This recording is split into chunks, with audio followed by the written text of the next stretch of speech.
Okay, good morning, everybody. I've got to get used to not having a microphone. This is the Committee on Water and Land. It is Thursday, February 12th, 2026. It's 9 a.m. We're in conference room 411 at the state capitol. I am the chair of the committee. My name is Mark Hasham. To my left is T. Morikawa, the vice chair. Before we start, I have to go over some ground rules. Like I've said before, we know how to read, so please don't read your testimony. Please sum it up. We have a long agenda and we need to get to the floor session by 12. So if we don't make it to the floor session, all the bills on the agenda die. So please, when you testify, please sum up your testimony and try to say it in your own words. We will have a 2-minute time limit. It's not a hard 2-minute time limit, but after about 2 minutes or so, I'll ask you to please sum it up. And for those on Zoom, please keep yourself muted and video off until you are called on.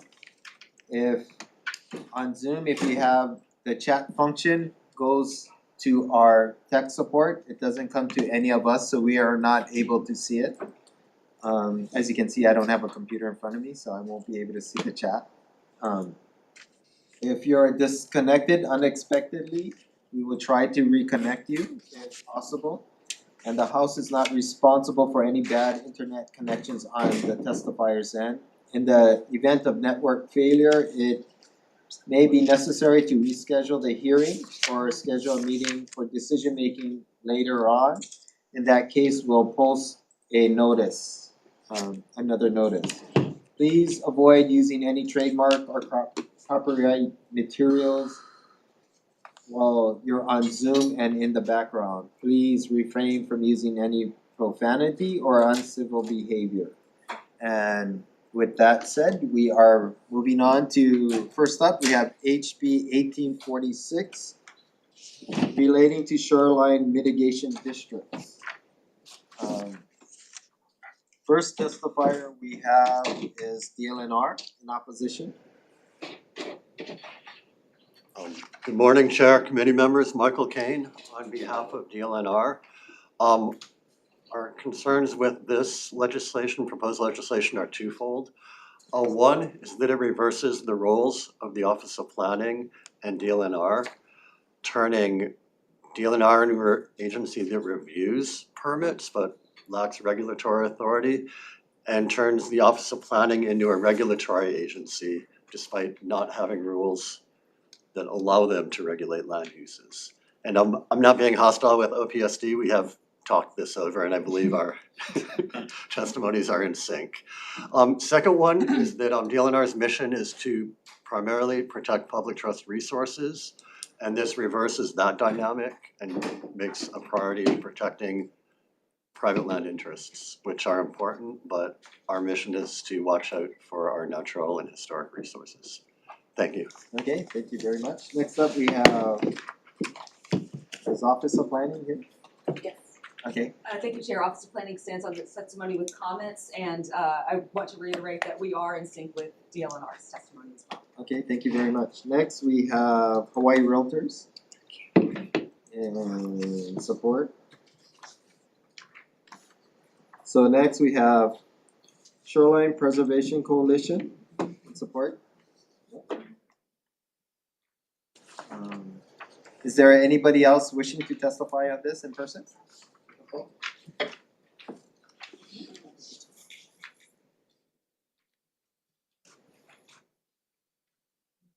Good morning. It's not on here. Go ahead. Did you not get our testimony? No, we got your testimony. You're Oh, just not just not on the registered list. as Okay. going up to testify. Okay, Sorry. it's okay. Our bad, it's all right. No problem. Good morning, Chair, Vice Chair, members of the committee, Mihoko Ito.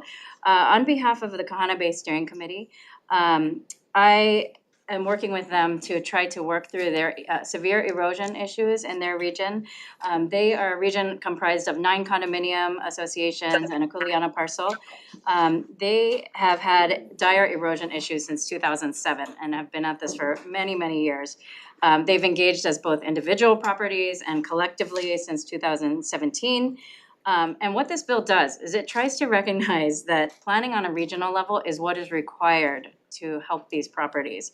And the regional planning is what needs to happen to be able to move forward. In their case, where they're stuck is, in this limbo, and have been. So we're trying to help them resolve it. We think that better coordination between state and county agencies will help, as well as a planning overlay, from the state. We do recognize that the agencies have concerns. We met with them, this week. What? And have been engaged in discussions with them to try to fine tune the bill language. I believe that, like, from a big picture perspective, we agree in concept that regional planning is a good idea. And we've submitted language to them, which we gave them to them last night, which we admittedly know that they haven't had a chance to review yet. But we're hoping that that language that we submitted to them both addresses their framework concerns and also helps these properties, not just Kahana Bay, but other properties, around the state who are also facing similar issues in their communities, with a way to move forward and get better coordination between county and state. Thank you very much. I'm happy to answer any questions. Thank you very much. Sorry, we had you down as Zoom. That's okay. And if I can also note that Ken Chung from Oceanit is here. If anybody has any technical questions, happy to Okay. include him as well. Thank you. Thank you. Next, we have Spencer, individual on Zoom. Yeah, can you hear me okay? Yes. All right, aloha, Chair Hashem, Vice Chair Morikawa, and members of the committee. My name is Spencer Schmerling. I'm an owner and full-time resident in Kahana, in Maui. And I have submitted written testimony, so I'm gonna be real brief. Shoreline erosion is already threatening our community. We're losing beach. The shoreline is moving closer to buildings. Safety risks are increasing. And recent sand loss and seawall damage shows just how serious this has become. This is not a single property issue, it's a regional crisis. And the current slow, fragmented process is really failing our communities. We need a coordinated, long-term solution now, not repeated every emergency, every time there's an emergency. So HB 1846 provides that path forward. I respectfully urge you to support it. Mahalo. Okay, thank you very much. That is all the people that we have registered to testify. Is there anybody else wishing to testify? Seeing none, members, are there any questions? Representative Iwamoto, Thank you, Chair. For the realtors, Oh, they're not here. yeah, oh, Mihoko left. I'm sorry, who was? Oh, so, sorry, Bernie Bays, sorry I was muted. sorry, I'm sorry, I thought Mihoko was with the realtors, but actually, do you mind if I Go ahead. Mihoko? Is he testifying on this one? Shoreline preservation. Yes, Okay. Okay, go ahead. Please state your name. my name is Bernie Bays. I'm an attorney representing the Shoreline Preservation Coalition. SPC is an organization of individuals and community organizations that are concerned with preserving our beaches and shorelines. We strongly support this bill, and we agree with the previous speakers that we need and must have regional planning to address these shoreline issues. And in doing that, we need all the tools that are available, because every area is different, every area requires different solutions. So we need to have all the tools available. We need to base our response to sea level rise on science, not on mindless mantras that may or may not be appropriate in given areas. So this regional planning is the key to the entire thing. And obviously the State Department of Planning is responsible for planning and should be able, like they do with Waikiki, to approve shoreline plans and allow them to be implemented. If we've got multiple layers of regulatory overlay, that creates a lot of problems, as it does in many areas. And this is also one of those areas. And we need to get rolling on this. So we strongly support this bill. Thank you. Thank you, Mr. Bays. Is there anybody else wishing to testify? Nobody else on Zoom? Seeing none, Representative Iwamoto for your question, go Yeah, ahead. thank you, Chair. Mihoko, given that you represent some private stakeholders who would be impacted if nothing is done. So as you can imagine, we sit here, we're trying to enforce this concept that all the beachfront land, the shorelines are public, for the public. And then when we allow, coastal, the coast starts, the sands start eroding, and then the private property, the buildings in your case, is there, and there is ideally, right, everyone moves back their property, moves back their residence, retreats to preserve the public access so that the public has access to this coastal waters. So I just feel like there's something that we're getting very microscopic and not seeing the bigger picture, which is we've all known for a long time that the shoreline is for the public. So if we keep building seawalls where then the public can't access the ocean, because no, but this is about- Question? yes, sorry. This is, so when do we stop? Could you imagine though the answer being that every single private property is hardened eventually? And then the public loses all access to the shore? Yeah, sure, I'm happy to comment on that. First of all, I don't think we disagree about the beach being for public use. In the region that I represent, there was a whole lot of beach there and it was being used by the public. And now what's there is sandbags that are deteriorating and crumbling and falling into the ocean, right? And there are certain parts of that coastline where sand does come back and then it comes back the other way when, the seasons change. But I think we're not asking for a solution necessarily that is we just harden all the coastlines. What we're saying is that there is this spectrum of things that can be done to help with erosion mitigation. And yes, maybe at the end of the day, however many years out, the answer is, okay, we can no longer do anything. But, because what we think this bill does is recognize that there's a spectrum of things that can be done, and the answer is neither to harden nor to retreat necessarily, right? That each coastline is unique, needs to be studied, there need to be science-based solutions that say, okay, well, based on the specific region we're talking about, different solutions may be appropriate for different coastlines. So this bill isn't trying to do that. It's trying to recognize that there's a number of things intermediary things that could be done. Okay, thank you. Sure. Thank you very much.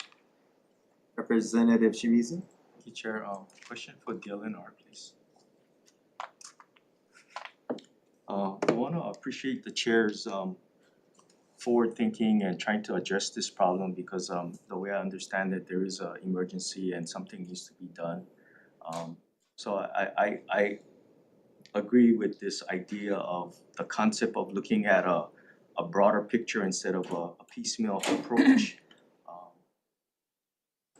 Going to your testimony and OPSD's testimony, if we were to incorporate this bill, the idea of that concept of planning in a regional method and somehow switch back DLNR and OPSD's proper roles. I don't mean to say proper, but the existing roles as it is to offset both of your negative testimony, but incorporating this idea of a regional planning strategy. Do you have any comment on that? Yeah, I have a lot. I'll try to keep it to 2 minutes. So we absolutely support regional approaches and regional planning and have been advocating for those. And we've participated in regional planning proposals in Waikiki, Ka'anapali, Kahana Bay itself, and then there's another Honokauai and West Maui. I do have to be careful because as a regulator, I need to be neutral. I need to give any permit a fair hearing and present my recommendations at the end of the process. In terms of Kahana Bay specifically, they are already doing regional planning. There's already been a draft EIS published. that proposes building a groin field and doing sand nourishment in that area. When that EIS is finalized, there is a process. They will submit an application through our office. We will hold public hearings. We will present it to our Board of Land and Natural Resources. So our position is we already have the regulatory authority to do regional planning. West Maui politics are complex, and my fear is that this is an attempt to bypass those specific issues. And I don't know that this is the right approach. And as for like groins and sand nourishment, I don't want to comment on the specifics because I need to remain neutral and for any size project. So I think we already have a process, basically. Chair, can I have a follow-up question? Sure. please? Go ahead. So what I'm hearing is, you do have the infrastructure to achieve what is being proposed, and the ability to address the emergency is possibly the county's giving pushback, is that, I don't wanna put words in your mouth. Yeah, and well, and I don't wanna put words in Kahana Bay Steering Committee's mouth, so they can pull me off stage at any moment. I believe the conflict is over who would own any new groins that are built in West Maui. And I acknowledge that that's a real conflict and a real open question that needs to be resolved. I don't know that this bill will achieve that. Good, thank you, Thank you. thank you very much, thank you, Chair. Thank you. Members, any other questions? Seeing none, we are moving on. Next up, we have HB. I need to catch up. HB 2205, relating to emergency erosion mitigation. First up, we have DLNR opposition. Good morning, Chair, committee members. Again, Michael Kane on behalf of DLNR. Our opposition to this bill is based on two factors. The first is in regards to emergency permits. DLNR already has the regulatory authority to issue emergency permits. And to give a quick example of a recent one, there was a sidewalk that collapsed at Queen Surf Beach in Kapiolani Park on Oahu. We're aware of the collapse. City allocated money. The planners contacted my office. We got the emergency permit out in 2 days. Basically, I stayed up at night, I consulted with my chair, I wrote it. We bypassed 343, we bypassed the public review process. We responded to the emergency. So we do have the power to do that. It's a powerful tool, so I don't want to exploit it. I'm worried about embedding these emergency permits into law as a 5-year permit. I don't think we need that. I think we already have a lot of power. I don't need more power. Second, in regards to, there's a single line that would replace the word prohibit with the word minimize shoreline hardening at sites with sandy beaches. And that, like a single word can make a lot of difference. That overturns Act 16, Session Law 2020, which is a landmark piece of legislation that really put Hawaii in the lead of protecting coastal resources in the nation. And I'd hate to see that weakened. And I'm worried that that single word change opens the door to shoreline hardening. I'm available for questions with one caveat. A lot of the testimony comes from people that we are pursuing violations against or are in court against. So I'll have to be very careful with any responses. Thank you. Okay, thank you. Next up, we have Office of Planning. Yes, good morning, Chair, Vice Chair, members of the committee. This kind of. Okay, thank you. Next, we have Hawaii Realtors. I don't see them here. Yoko, you want? Okay.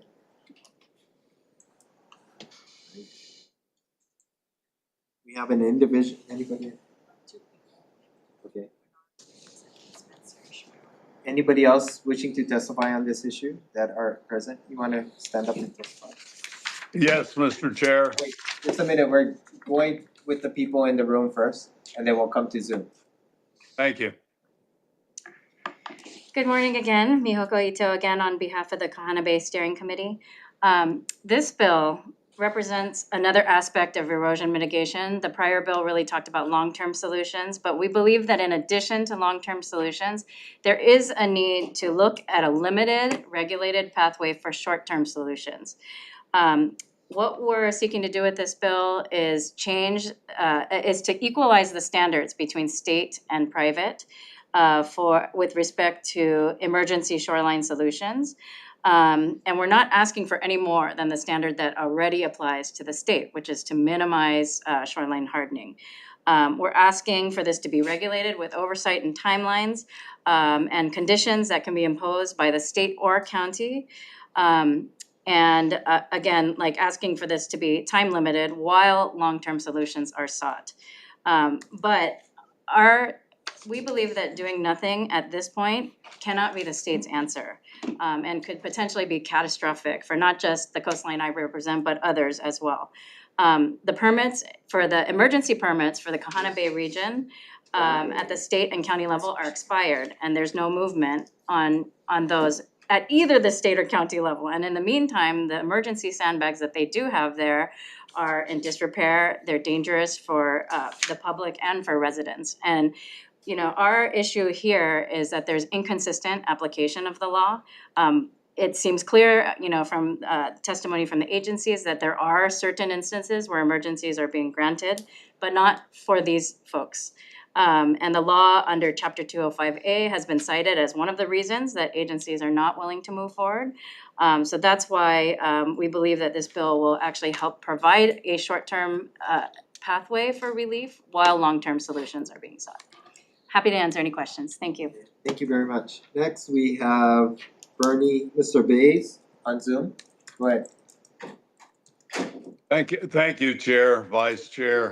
My name is Bernie Bays. I'm an attorney. I represent the Shoreline Preservation Coalition, which, as I said earlier, is a organization of community groups and individuals that support preservation of the shoreline.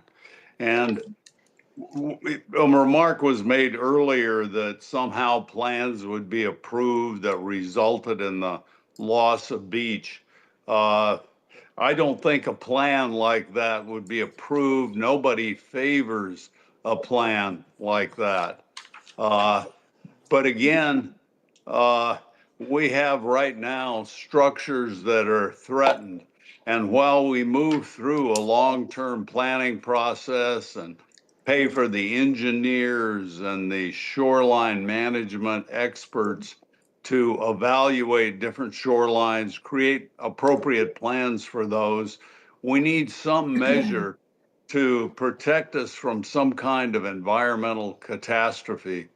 One of the areas I represent is the North Shore, which arguably is the second most important beach in the state for us. And if we have a real environmental catastrophe there, that would be very damaging to the state.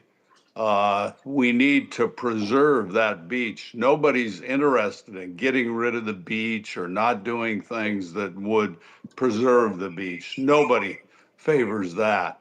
But in the meantime, we've got to have emergency permits to prevent houses from being on the beach. And we need to use all the tools in the toolbox in order to do that. We all have the same objectives, I think, but we're not achieving them. And I would disagree that we're leading the country. I think we're lagging the whole world in our addressing shoreline issues. We should be leading the world. We should be trying different creative solutions, determining which work, which don't, and things like that. Instead, we're not doing anything. And that's not working, and it needs to be fixed. Thank you. Okay, thank you very much. Next up, we have Spencer, individual with support on Zoom. Yeah, aloha, good morning again. My name is Spencer Schmerling. Once again, I'm an owner, full-time resident in Kahana. And I've submitted my written testimony, so I'll once again be very brief. I just want to say I support the bill because our community is already experiencing serious shoreline impacts.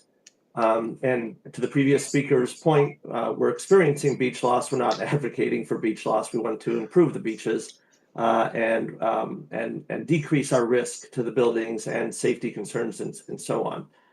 So the current system, again, is very slow. It's fragmented. And you know, the communities deserve a way to at least get a fair shot at getting some kind of a resolution. And this bill helps us towards that direction. So I respectfully urge your support.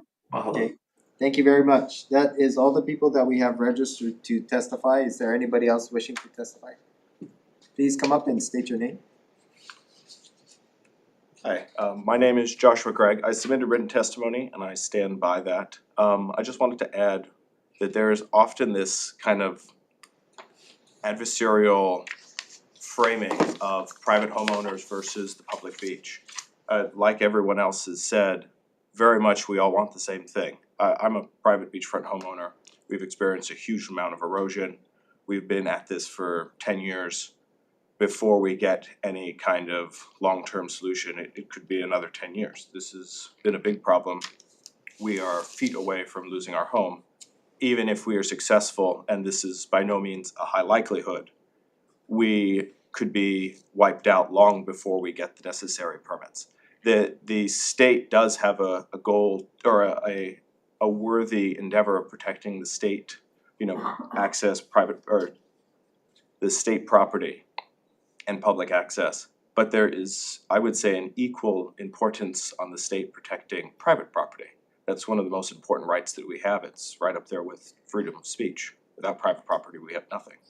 And so we need a way to protect private property while we work out ways of protecting the public property. And currently, with the exception of some small scale things, like there's some working groups I know on the North Shore, the protection of the public beach has been almost entirely put on the back of private homeowners. We, when there's dune nourishment, except for when it benefits the state or the city directly, it's private homeowners that we're applying for those permits, that we're paying for the work. If there's growings that are being built, I'm not very versed in the details of the Maui projects in Kahana Bay, but I fully believe that it's mostly private funds funding it. And they're working to preserve the state public access and state land at their own cost. And yet there's this very kind of framework of adversarial relationships that I really don't understand, because they're doing an important job, and so is the private property owners. To just say that, well, your houses have to go, you lose everything that your family has ever worked for, and too bad for you. It just doesn't seem right. But thank you. Okay, thank you very much. Is there anybody else wishing to testify? See none, members, are there any questions? Representative Iwamoto? Thank you. For the private homeowner and Mr. Josh Gregg, I read your testimony and I do feel really badly for your family, and thank you for making it not an adversarial discussion. But normally, the laws, we should be looking at when the government is doing the taking. In this case, it's global warming. It's nature kind of creeping towards your private property. Possibly. I think I would refute that to a large degree. Whenever they say global warming is causing this, there's very little kind of description of what global warming means for how it's causing it. There may be, I don't doubt that the sea levels are rising, that there's global warming, but the mechanisms, I've read quite a few papers from Chip Fletcher and those people. I'm by no means an expert, but I have read quite a bit about this stuff. There does seem to be some discrepancy on what the mechanisms of why does the ocean rising 6 inches cause all this erosion, and if the ocean level was to go down, would there be the same level of accretion that there was erosion? Who really knows? In our case, we're not really experiencing natural erosion at all. There's a huge hardened coastline that was put in, I think 50 years ago after a tsunami and a hurricane.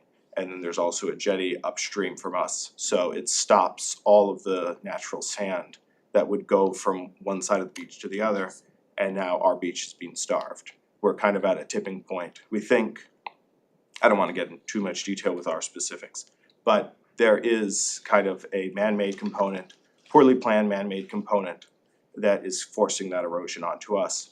We did not harden our coastline. We've been there for 30 years. We're not just vacation renter people. We've lived there. I trim my own trees. Yeah, But I appreciate yeah, that. we're being pushed that, and so we have no solution currently. We will lose our home if there's no legal option for protecting it in the interim, and we absolutely want to do a long-term solution. I plan on having my children live there. Got it. But at what point do private landowners need to reframe their ownership of that land so that they think of it as a leasehold and not a fee simple Well, it's interest? private property. I know that the previous Attorney General, Doug Chin, had the opinion that the state had an inchoate right, which means yet claimed but pre-existing. And I think that that's the wrong way of looking at it. I know that case law is kind of mixed. There's direct takings from the states if they make laws that say change zoning on private property that make it effectively preservation land, even though it's zoned residential. But if there's natural erosion and it happens over the course of decades, if not, 100 years, then it's not a taking. But I would say that it is the duty of private property to maintain their private property, and it's the duty of the state to maintain state property. And currently, the state has forced that maintenance onto the private property by forcing their land to erode. There are solutions that there could be no retreat. We could do sand dredging. There's jetties that minimize that lateral coastal effect, and those are $20 million projects. We hired an engineering firm a few years ago. This was before Act 16, so one of the suggestions was building a seawall and jetties, or jetties. Both were in the $10 or $12 million range. We can't afford that. We're just one homeowner in a sea of a mile of coastline. How can we pay for that? And that's very much in the state's scale. $12 million is not much for a state project, but $12 million for a homeowner is completely impossible. And that, I would say that it's very much the state's responsibility to protect the state property, and that does not mean at the expense of the private homeowner. And giving us time with these emergency permits, and it's not like it's just a blanket emergency permit that you can just have your sandbags or seawall or whatever that hardening means for 100 years. You would have to actively be working on a solution. Thank you. Thank you. Representative Shimizu? Thank you, Chair. Can I deal in on this? The way I see this is if we don't do anything, I mean, there's been concern that hardening removes quote beach and possibly public privileges. But I guess what I see is if we don't do anything, we're gonna lose everything and it's gonna be gone, period. So there needs to be something that's done, and again, I wanna congratulate Chair for his assertive creative thinking. So if we go back to your earlier statement that you are concerned with the word prohibit to minimize. Right. And maybe referencing Act 16. I really believe that context is really important. So when Act 16 was decided in 2020, I don't know what was the situation at that time, but as we know, life is dynamic, and I think that we need to not go with the latest and greatest, but we need to adjust our thinking and our laws to consider different options, maybe even new technology that is always evolving and afforded us to have the best solution. So you know, I hear your concern that prohibit is minimizes opening the door, but could we like maybe consider I think we need to consider options, so is there a better word than minimize that we could use to define options? Options to at least consider something. It doesn't have to be total hardening, but I don't know if Oceanit is around, but and if they could give some scenarios, but I have to believe that there are better options than doing nothing. So I think that's with all respect, a false dichotomy. I stand by the word prohibit, but Okay, we that disagree. doesn't take other options off the table. So when we talk about shoreline hardening, it's defined as artificially fixing the shoreline in one place. And shorelines are naturally dynamic. We heard testimony about they don't wanna blame climate change for erosion. I'm somewhat sympathetic. Erosion is a natural process. Our islands are always eroding. It's when we try to harden the shoreline and say, no, it stops here, that we create problems down the road. Sand nourishment is not shoreline hardening. Dune restoration is not shoreline hardening. Building groins, which you've heard about, is not shoreline hardening. Groins will slow down processes, but it doesn't try to lock things in place. So we do have engineered solutions while maintaining the prohibition on shoreline hardening. And that prohibition is specific to sites with sandy beaches where hardening will impact shoreline processes. So we have a situation on Maui where it's a sandy bank eroding. We'd probably have to consider hardening because it's gonna stop, not a sandy bank, I'm sorry, a clay bank eroding. Hardening there will actually protect our resources. So the prohibition on hardening sandy beaches, we've lost too many. I don't wanna lose that protection. We're losing it anyway, right? We're fighting it. If we harden the North Shore, we lose the North Shore. I mean, that's like Kahana, sorry, I always like keep talking about Kahana. Let's do Waikiki. Waikiki was built too close to the ocean. It was built on the beach we need to breathe and survive. So now we're in a situation of Waikiki. If we want to keep it, we need to continually invest money in nourishing that beach. I won't be able to get the Sheridan to relocate, I know that. So Waikiki is in a situation where it's hardened, we need to constantly maintain it. There are other beaches, once we harden, we need to maintain it. So I don't want to harden new beaches, because then it will be our responsibility to maintain it, or we will lose it. Okay, thank you, Alright, thank you, Chair. Thank you. Going back to the previous representative's question, because I'm looking at this section where it says prohibit construction of private shoreline hardening. Doesn't the state already do that? I mean, cause we harden shorelines all the time, right? Yeah, so, Well, here, this is Yeah, the no, problem I have with this statement. Yeah. It seems kinda hypocritical because the state's doing it all over the place, but it says private, and the private individual can't do it. Right. So if we're gonna make one requirement, like what they've been saying, it should be blanket, the state should have to adhere to the same requirement as the private individual should. Right. Right, do you agree with that? no, I don't. The state has an interest in, a wider interest than any individual parcel. We have recommended approval of applications for the Department of Transportation to place groins in Ka'ava, and there's future ones on the windward side of Oahu, because we were at risk of losing the highway. We've had similar situations in Kauai and Molokai. Building those groins in Ka'ava means we are losing that beach in Ka'ava, so we had to make a choice.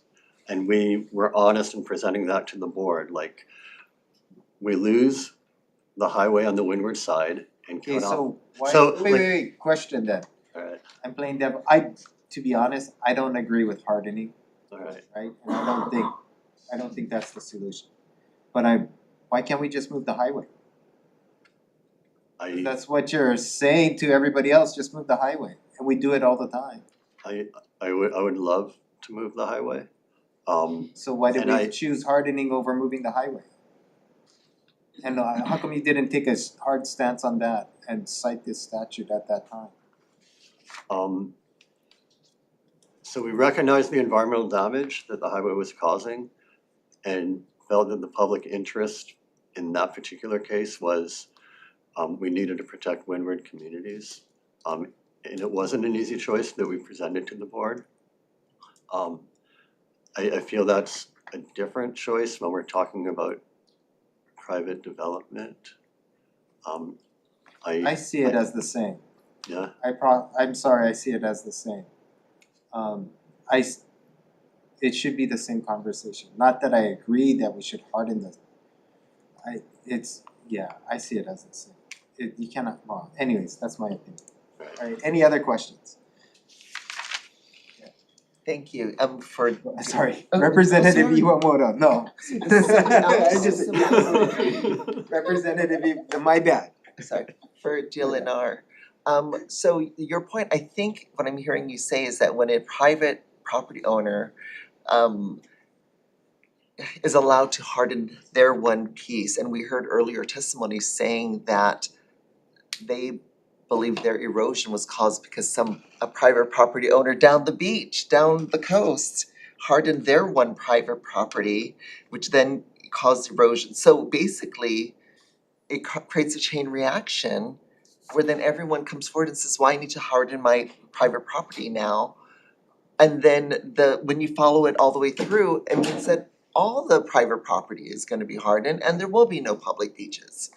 I mean, that is why I brought up this bigger kind of overview of the situation, right? So I appreciate what you're That's why saying. the regional solution, right, is you gotta look at that as a whole, not just an individual. Yeah. Right. So, sorry, we're not supposed to talk this way. Uh, Do you have a question? Representative, do you have a question? Oh, that was it. Okay, Was thank that, no, my question was, is that part of the reason why you are opposing private landowners having? That is part of the reason, because we've heard like shoreline hardening has downstream effects. And once you harden one, you end up needing to harden the whole shoreline. That's what we saw in Lanikai. Thank you for also answering my underwater. question. Thank you. No, we agree on that. I completely agree with you. Thank you. No, any other question? Okay. I'm sorry, one last question, as you were saying that, if we do go to the regional, bigger picture and use, learn from our mistakes, like you mentioned Lanikai,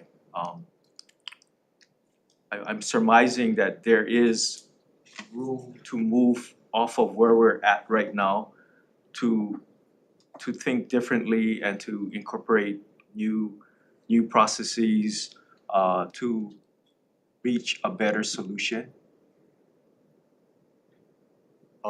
Possibly, I don't want to engage in wishful thinking. Really our options are harden, move, or beach nourishment. Yeah. Like Yeah. there's a lot of magical thinking, maybe there's some technology we haven't discovered yet, but erosion was an issue in Waikiki back in 1905. Like we have newspaper articles about Waikiki is disappearing, the beaches are destroying Waikiki. Yeah, I'm sorry. So I know that's a distraction, but Chair, last question. Okay. So Make it quick. We gotta if we move on. if we don't do anything right now, we don't do anything, well, what is DLNR's vision of what's gonna happen? But we're not doing anything. We're fighting to maintain the public resources where we think we can save them. As regional plans come forward, we are processing them.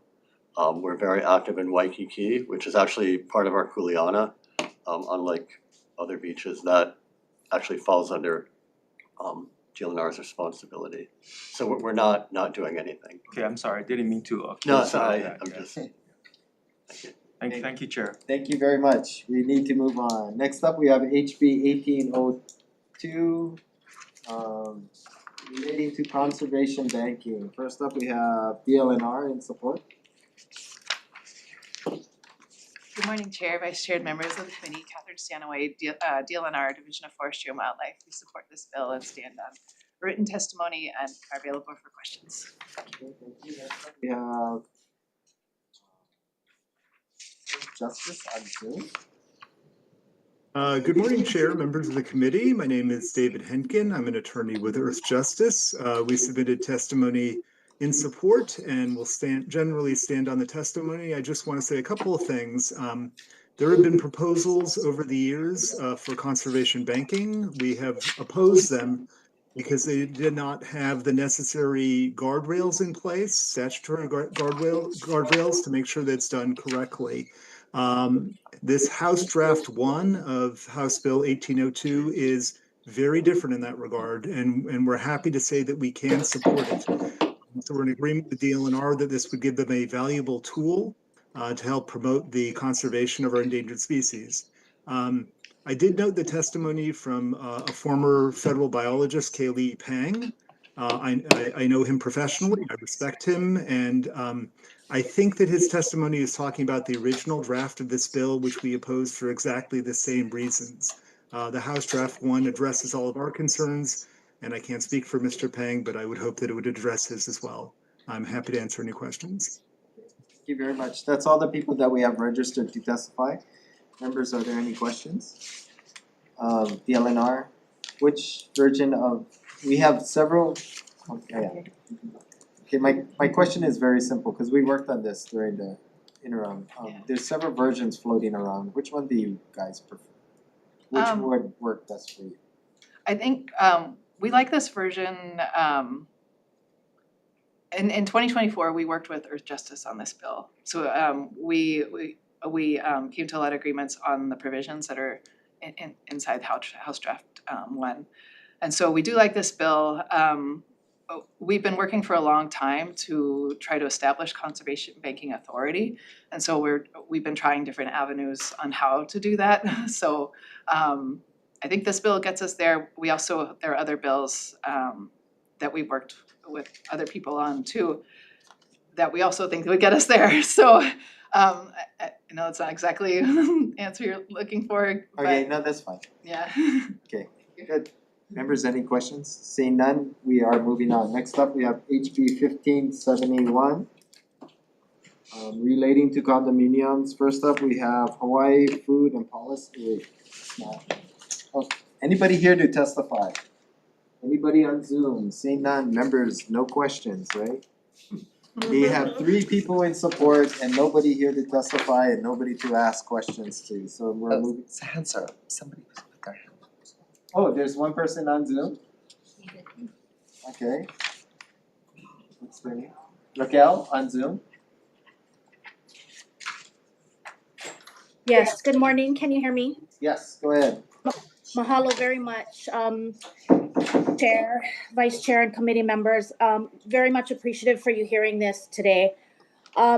This was initiated largely by myself and my community. We are very much overwhelmed with these CPR projects specifically on agricultural lands. I have submitted written testimony, so I hope you're able to review that. The nut of it is that we have a process. I have worked very diligently with both DPP and the DCCA who received the registrations, and have tried to come up with different ways to address the pukas in this process. So we are respectfully trying to improve that process by, instead of recreating more work or positions for county or state, placing some responsibility on the applicants. And when they submit their registration packets to DCCA for review and registration, we would like them to be able to submit with that packet a letter from any appropriate group that's in their community that they choose to take space in, meaning community association, neighborhood boards, whatever appropriate group is there. And that way it prompts a notification for the community, as well as giving the agencies appropriate and meaningful contributions to the decision. What we have on the North Shore right now is we are overwhelmed. There are countless projects, and about 6,000 agricultural lands being lost to misrepresented projects and huge developments that turn into gentleman farms. And farmers being displaced, ranchers being displaced because of it, and no resources to back up the project because they weren't provided that information at the beginning. So, you know, people wanting a piece of the pie and really desperate for it come into these projects, give all their monies, and there's no infrastructure plan. So late in the game, we find out about the project and now approach DPP and DCCA to try to figure out how to better serve that space. They're impacting to our communities. It changes the footprint drastically and requires a lot of our infrastructure that we can't provide. So I hope you're able to give it consideration, and I really look forward to following this discussion. Mahalo. Okay, thank you very much. So that's all the people that we have registered to testify. Is there anybody else wishing, or anybody else wishing to testify? Seeing none. Representative Iwamoto. Thank you, Chair. I have a question for Rachel, Raccoon, I'm sorry, Achu, Yes. Ms. Achu. So are you on the neighborhood board currently? Yes, I am. Okay, so mine, because I've been on the neighborhood board, and I guess my concern with this is, this bill could have the effect of causing a lot of pro-development lobbyists to infiltrate your board. You know, and they could take, I mean, because it's relatively, there's no oversight for campaign spending with neighborhood board elections. Do you see where I'm going with this? Is there a question? Yeah, so is that a concern you may have? Is that this bill may inadvertently create a site for developers to kind of infiltrate and then holds it up, the resolution that the neighborhood board adopted, because the majority are these lobbyists, that would have a detrimental effect. Right. I appreciate the question. We've had this discussion many times, just amongst, not as a board officially, but many of us who are active in this, you know, when the community reaches out to us. It is not a concern. We meet with developers consistently regarding their projects. I also sit on our agricultural committee and our parks committee, and we all, in a nutshell, it's all connected. So we have a very active board when it comes to addressing developers. So it has not been a concern. And we have a fairly large board that keeps us very much balanced. Thank you. Okay. Thank you very much. Thank you. Anybody else with questions? Seeing none, we're moving on. Next up, we have HB 2047 relating to the Ahamoku Advisory Committee. First up, we have Lema Demante, State Ahamoku. Opposition. Thank you, Chair, and welcome. Thank you for the opportunity for the Ahamoku to speak on this matter. My name is Leimana Damate. I'm the Luna Alakai, or the Executive Director of the Hawaii State Ahamoku. We are in opposition to this measure, and as written, it specifically takes the autonomy of the Ahamoku process away from the Native Hawaiians with generational and traditional knowledge of their ahupua'a.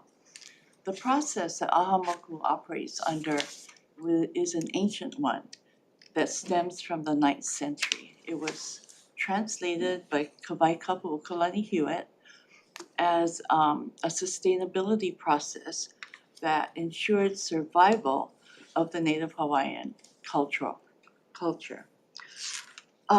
First, I'd like to say that we are advisory only, and we've been very successful as advisory to the Land Board, to the Board of Land and Natural Resources, and working with all the different divisions of DLNR as advisory.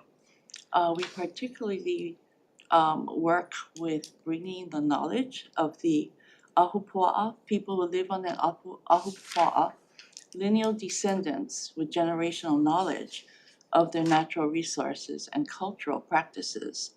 So it's very important that we maintain that kind of relationship. We advise divisions in government and private developers as well who are looking for permits that deal with natural and cultural resources. And how we do that is that through the po'o of each island, the po'o connects with the Moku people, who connects with the Ahupua'a people of a specific place, and brings their voices forward and let them meet with the projects and development people. And that way, they have a clear voice in decision making. This measure, as it's written, takes that away. It was authored, this testimony was authored by the 8 islands, the main islands, and the po'o of each island. And so, who also reached out to their moku and their ahupua'a. Everyone is adamantly opposed to this measure, and we ask that it be deferred. I stand on our testimony that you received, that we had sent in, and I'm able to answer any questions, should you have any. Thank you. Very much. Next up, we have WAL Foundation in opposition.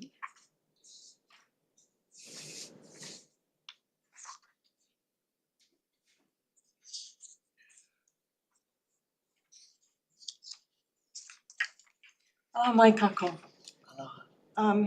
We stand in strong opposition to this bill, primarily because we've watched the ahamoku develop over the years since the legislature established it.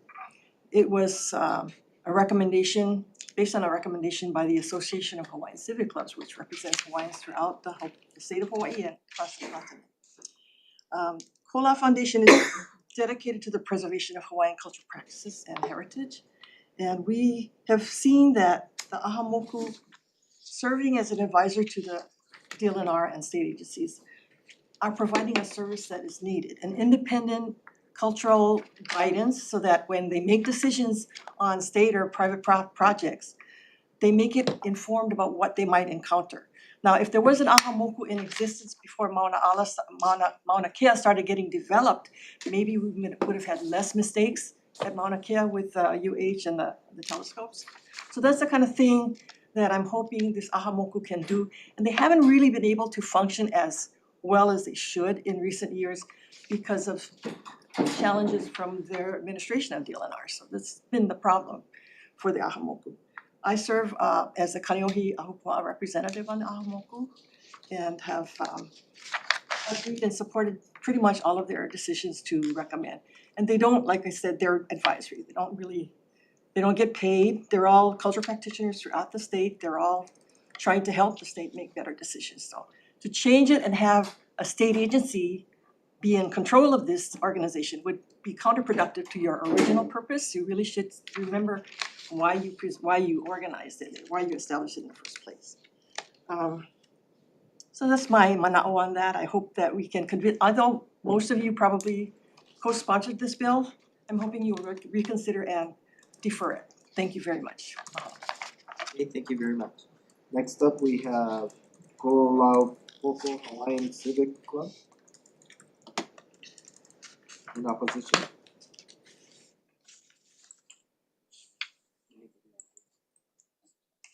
Aloha mai kako, Chair Hashem, members of the committee. My name is Le'aloha Raki Kaluhiva, and I'm speaking in behalf of the Ko'olau Poko Hawaiian Civic Club.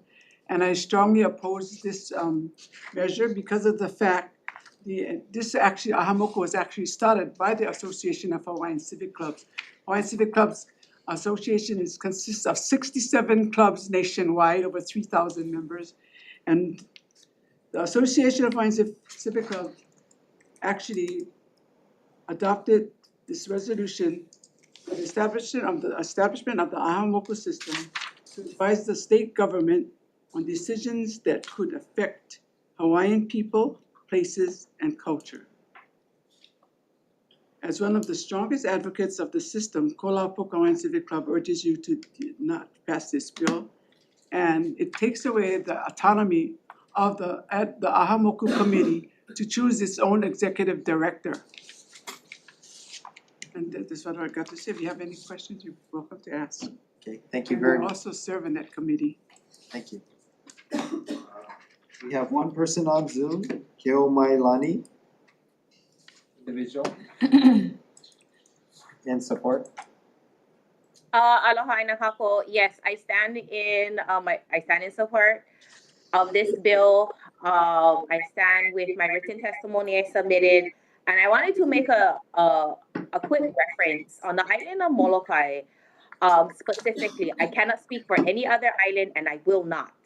But here on the island of Molokai, the Ahamoku has become very confusing to a lot of us who sit in different roles, but especially to our kupa'ainas and our grassroots people who hold the knowledge in the ike, and it's of our own ahupua'as, and we still live by no one can speak for us but ourselves. And it's becoming confusing, especially at government levels like you folks. I have gone to testify at BLNR meetings in opposition and strong opposition from our island's community on different projects, and Ahamoku will submit testimony against what we say, which creates a confusion even for the chair of BLNR to question us, like, are you guys all not communicating?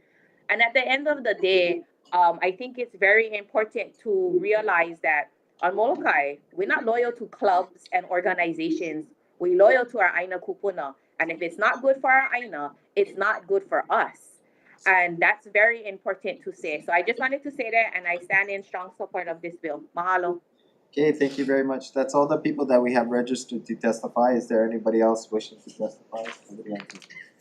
Members, any questions? Representative Poi Poi. For Ms. Tamate. Chair, I have a substantial amount of questions, so I'll try to get through them as quickly as possible. Thank you, aloha. Thank you for your written testimony and for being here today.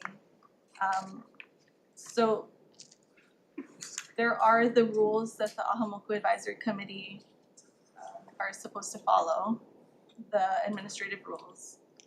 Do you view these rules as legally binding?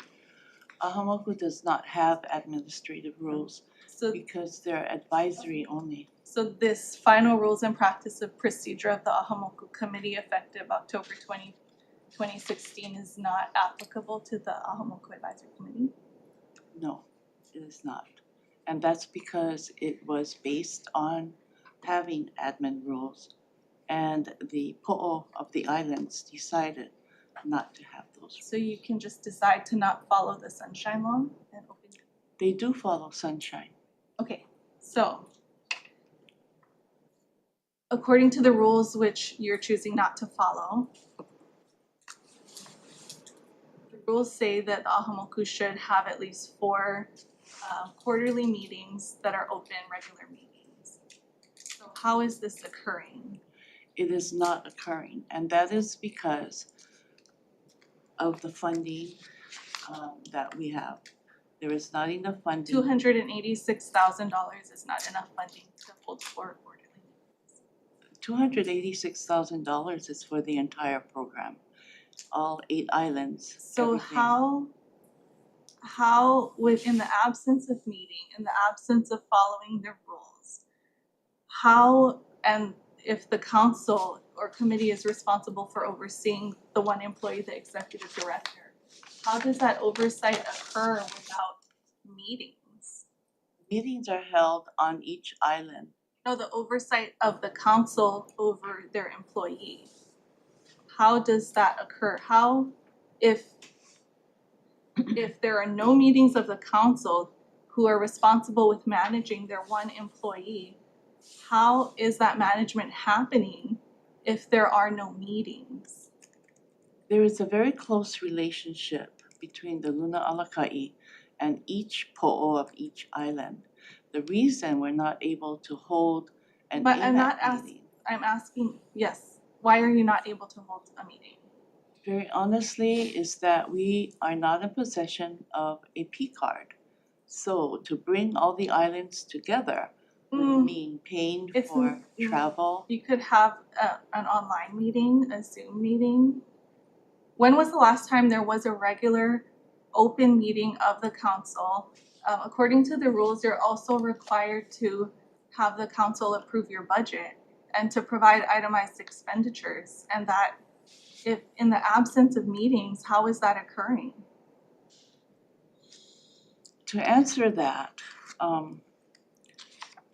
each island, the Ahamoku Advisory Committee is autonomous to each island. So no island is going to give any kind of mana'o that would impact another island. So when we have AMAC meetings, and we used to, When was the last regular meeting? couple of years ago, Where was that agenda posted? it was Where are the meeting minutes? it was posted on the Lieutenant Governor's website, I think. And the meeting was on Oahu. None of the po'o were happy with it being on Oahu. So now the policies that we are following, which we are updating, is that every island is going to have their own meeting. In the Act 288, which created the Ahamoku, there's nothing in that act about regular meetings. We left it up to the po'o on how to do it. And I think that's the problem, is that there's no accountability and oversight of the executive director in the absence of meetings.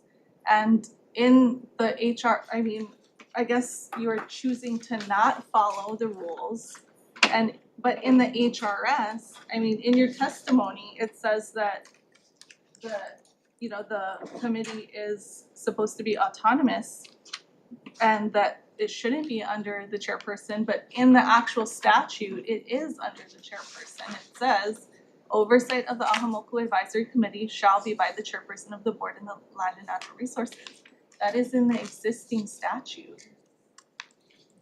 The oversight would mean that DLNR would be controlling the actions of the Ahamoku. The people will not accept that. That's not the reason it was created. I don't believe that that is correct. So all that the bill proposed today actually does is bring some things from the rules, which I believe are legally binding, into statute to give more accountability, because as it stands, it doesn't seem like there are any meetings happening that are required to happen, and that there's really no oversight happening, and it's kind of just like a black hole, and I don't know where any of the information is.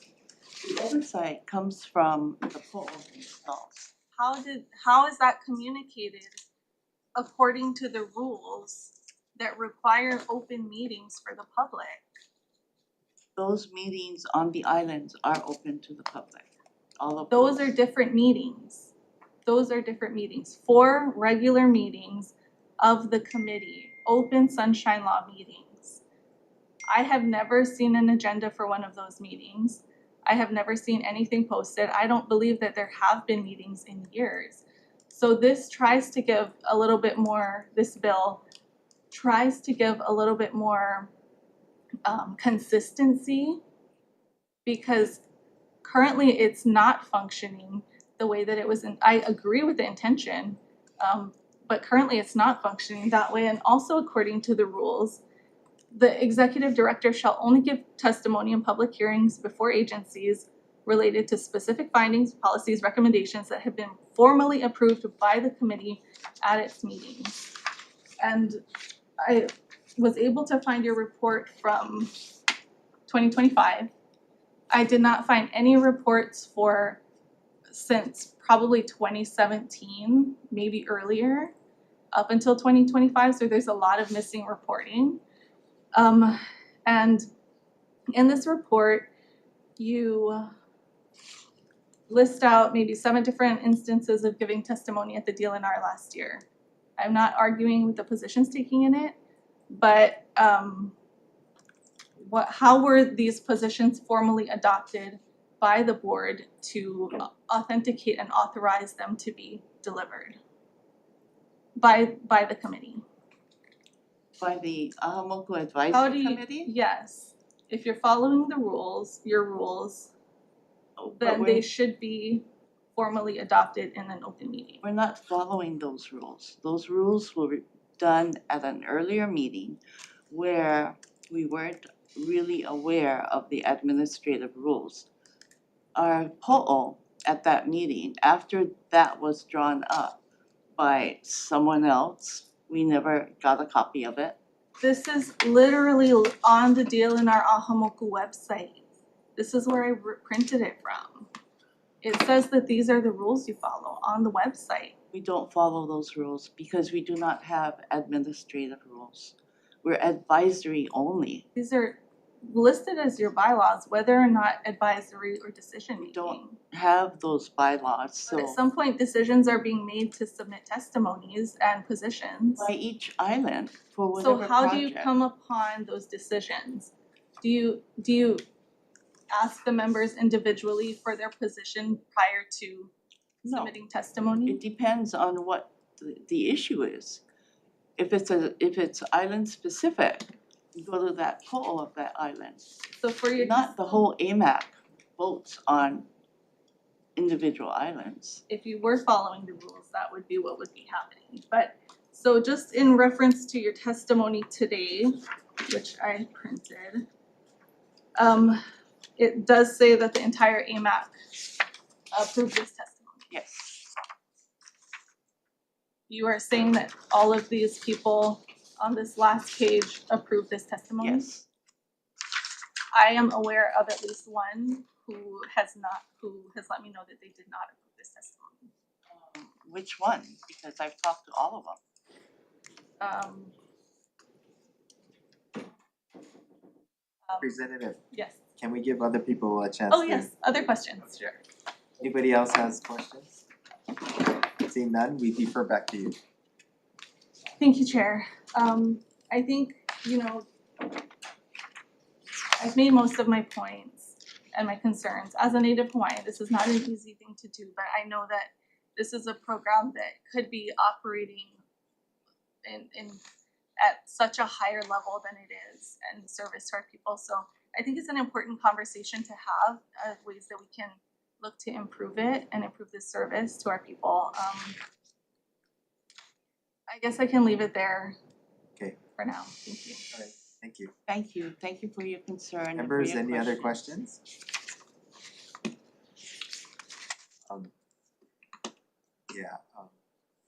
Go ahead. Yes, I have a question. Can you please come up and? Oh.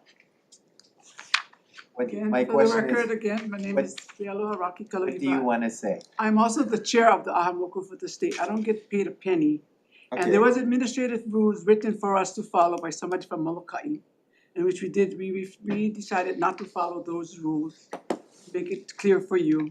Why we don't have meetings, because we don't get P cards, we pay out of our pocket. I remember one time when Uncle Tommy Hashimoto came, paid over $500 for him and his wife to come and spend a night here, and that meeting got canceled by some smart person that wanted to destroy Ahamoku and cancel the meeting. And I remember Uncle Tommy Hashimoto going back to the airport actually crying. I waited 17 months to get reimbursed to go to a meeting on Kauai. And that's why we chose not to have any more public meetings. We gotta go not attend with each island. Now we decided, let's go to each island and meet with the Mokus. And some of these rules, and actually this is actually supposed to be named Ahakioli. When it first started, we had to change the name from Ahakioli to Ahamoku, because at one of the meetings, we had Governor Abercrombie at that meeting. He was the governor at the time. Walked on the aisle before a couple hundred people and got totally used profanity in his face from somebody from Molokai, and he vetoed the bill. He was first in support of it, but because of that, he vetoed the bill. So if you have any questions to ask, we're coming out of our pockets. And Kawai Kapo Kalani Hewitt is just one of the guys who interpreted that. Actually, it came from John Kaimikawa. came from 5 different, he's the only one left to come in here and give you the translations. Unfortunately, he's in Japan right now. So actually, I think this is a personal vendetta against the Ahamoku. And many as organizations want to see the Ahamoku because now with the Ka'apai analysis going through, can you go out and reach, you're only gonna reach the island of Molokai. Not everybody really trusts the government. You guys all know that. We gotta go and find the people from the genealogical lineage knowledge of the area. You think it's easy to find? No, it's not. They first ask, are you a part of the DLNR? I said, no, but we're attached to it. They don't trust anybody from the government anymore. Too many broken promises. And that's where we're at today. So if you answered that question, we are intending to go. We're going to Kauai again. And I told them I'm not going to Kauai again or any island to put a ticket in my hand. Waiting 17 months, I'm on a set budget. I'm a kupuna. I can't be paying out of my pocket. And we're doing this for our people. And if our own people is gonna come against us, shame. Okay, thank you very much. I have a question for Auntie Rocky. Go ahead. Representative Poi Poi. Thank you. Yeah. So as the chair of the Ahamoku, how does the Ahamoku manage its employees? We don't have any employees. The only one employed is the executive director. She has to do the footwork for every Ahamoku in the state of Hawaii, every Ahapua'a, which none of you here I know can do. She doesn't get paid that whole thing. She does the legwork for everybody else. We try to help her in every way we can, and it costs us money. In fact, when we first started, I asked DLNR, asked her, can you give at least gas cards to the neighbor island people? The gas prices on every island is expensive. I can catch the bus. I can get a carpool with somebody. I'm 82 years old. I can't be going through this for the rest of my life. Right now, we're actually training other people to take over our places. But to condemn us and trying our best to help our people, that's a shame. Yeah, I think maybe the intention is misunderstood. This is actually to strengthen and empower the Ahamoku to be of better and higher service, but we want to be. Thank you, I appreciate that. It's not easy. I don't believe it's easy. I have a question for Ms. Damate. Okay. Sorry, Chair. So just hearing the concerns about the cost, how is the $286,000 spent? Most of it is spent on travel for the AMAC, if they could. We haven't used a lot of it. A small portion of it is for salary, which is only me, only one. And it's for office expenses. What I'm trying to do, and it's not enough, what I'm trying to do right now is to get laptops and printers for each of the 8 po'o, because they're fishermen and farmers and they don't have that. So they need infrastructure. How is the budget developed and approved? It's developed by all of the islands, approved by them, by the AMAC. So in absence of following the rules, where are all the records of all of these decisions? In the office, what kind of records are you looking for? Well, budget, the itemized expenditures, perhaps all of the reports that don't seem to exist in English or in Olelo Hawaii, just all of the missing information.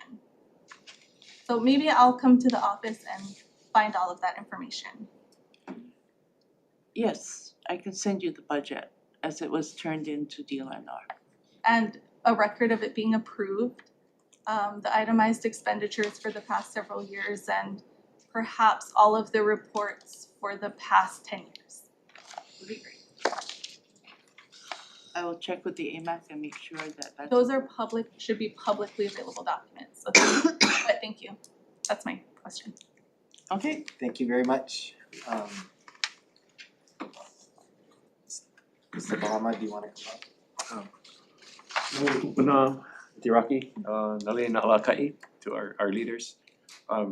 I'm gonna stand on the testimony that was submitted, part of our group, John Osorio submitted some testimony that Governor Waihee and Dwayne Carisu, Kamana'o Crab submitted to you folks. We stand in opposition of the bill, not because Awamoku isn't important, and I understand Representative Poipoi, your comments are well taken. And I don't stand here, and my comments are not meant to be disrespectful to either group as you start looking at it. I stood in opposition of the bill, we stood in opposition of the bill because the Kuleana stands with the Konahiki that have existed for generations, and I think everybody agrees with that within the respective communities. I think there is a need, with all due respect, aunties, that the process has to be more visible, more structured, and that's why a lot of the work that I've been doing my entire life has been to be a bridge, right? So the reason why we got involved is to submit testimony and support, and Dwayne Crease was a colleague of mine involved in it. We've used the Ahupua'a concept when we just address a lot of the larger issues in Hawaii through the Hawaii Executive Collaborative. So it's something that's really built around the po'o that exists within our respective communities. So what I would ask you folks to consider is not putting it in the hands of DLNR, but letting us possibly deferring the bill, letting us assist the folks and work with you as a group and work with NTNM to get a structure in place that would be amenable to everybody in the community can see it, it's part of it, but it comes from the po'os up to the group. But I do agree that regular meetings are critical. I've heard the same comments from respective communities, so we stand in opposition to the bill for those reasons. Okay, thank you very much. Can we move on? Okay, thank you very much, members. We're moving on. Next up, we have HB 2434 relating to water. First up, we have DLNR with comments. Aloha, Kira Kahahane, Department of Land and Natural Resources. So we had a few comments on this bill. I'll go a little bit out of order and start by saying, while we do regulate the counties in some respects, right? We have a collaborative relationship with them for the most part, and I myself have pretty regular meetings with each of the county departments of water supply. If there's ever a need for them to get water that emanates from state lands, the first choice is a set aside. And as soon as they ask, we generally will give preference to them to get a set aside of lands, which is generally a faster alternative to pursuing a water license. And so for that reason, referring back to the first paragraph of our written testimony, the rebuttable presumptions and other analyses that are required by this bill would add a lot of extra work for our land division, might create bottlenecks in the process of getting a water license, both for counties and for others. And in general is not necessary given the existing relationship that we have with the counties and our preference that we give to them for set-asides, unless there's a specific concern regarding our jurisdiction. So we're always trying to encourage responsible stewardship and investment in water infrastructure. So we had concerns that placing a 5-year cap on water licenses with the possibility for a 5-year extension would actually disincentivize the kind of long-term planning and infrastructure investment that we would like to encourage in our state. And finally, the public trust lives in case-by-case and fact-specific analysis. So in general, a presumption based on the identity of the applicant, excepting of course the Department of Hawaiian Homelands, and not looking at the specific end use is something that we would have concerns about, given the existing law that really prioritizes a thorough fact-specific case-by-case analysis for every time that we make a disposition. So with that, I'm available for any questions. Mahalo nui. Thank you very much. Next up, we have ADC. Opposition, is ADC here? Is the Attorney General here?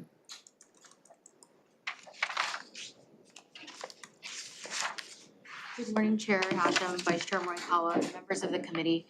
Deputy Attorney General Alyssa Kao on behalf of the Department of the Attorney General. The Attorney General had 4 main concerns with the bill. The first one talks about vagueness. So there are some definitions here that talk about functional characteristics of ownership and layered control. And so if the department has to base its criteria primarily on those types of criteria, that is very vague, even as it's defined in the bill. And it may lead to selective enforcement, and these would lead to due process concerns, primarily upon private applicants. The second major concern that we have is that there's conflicts with Chapter 171. So Chapter 171 governs our public lands, and as Deputy alluded to, Section 17158 talks about how we issue, or how the department issues water licenses.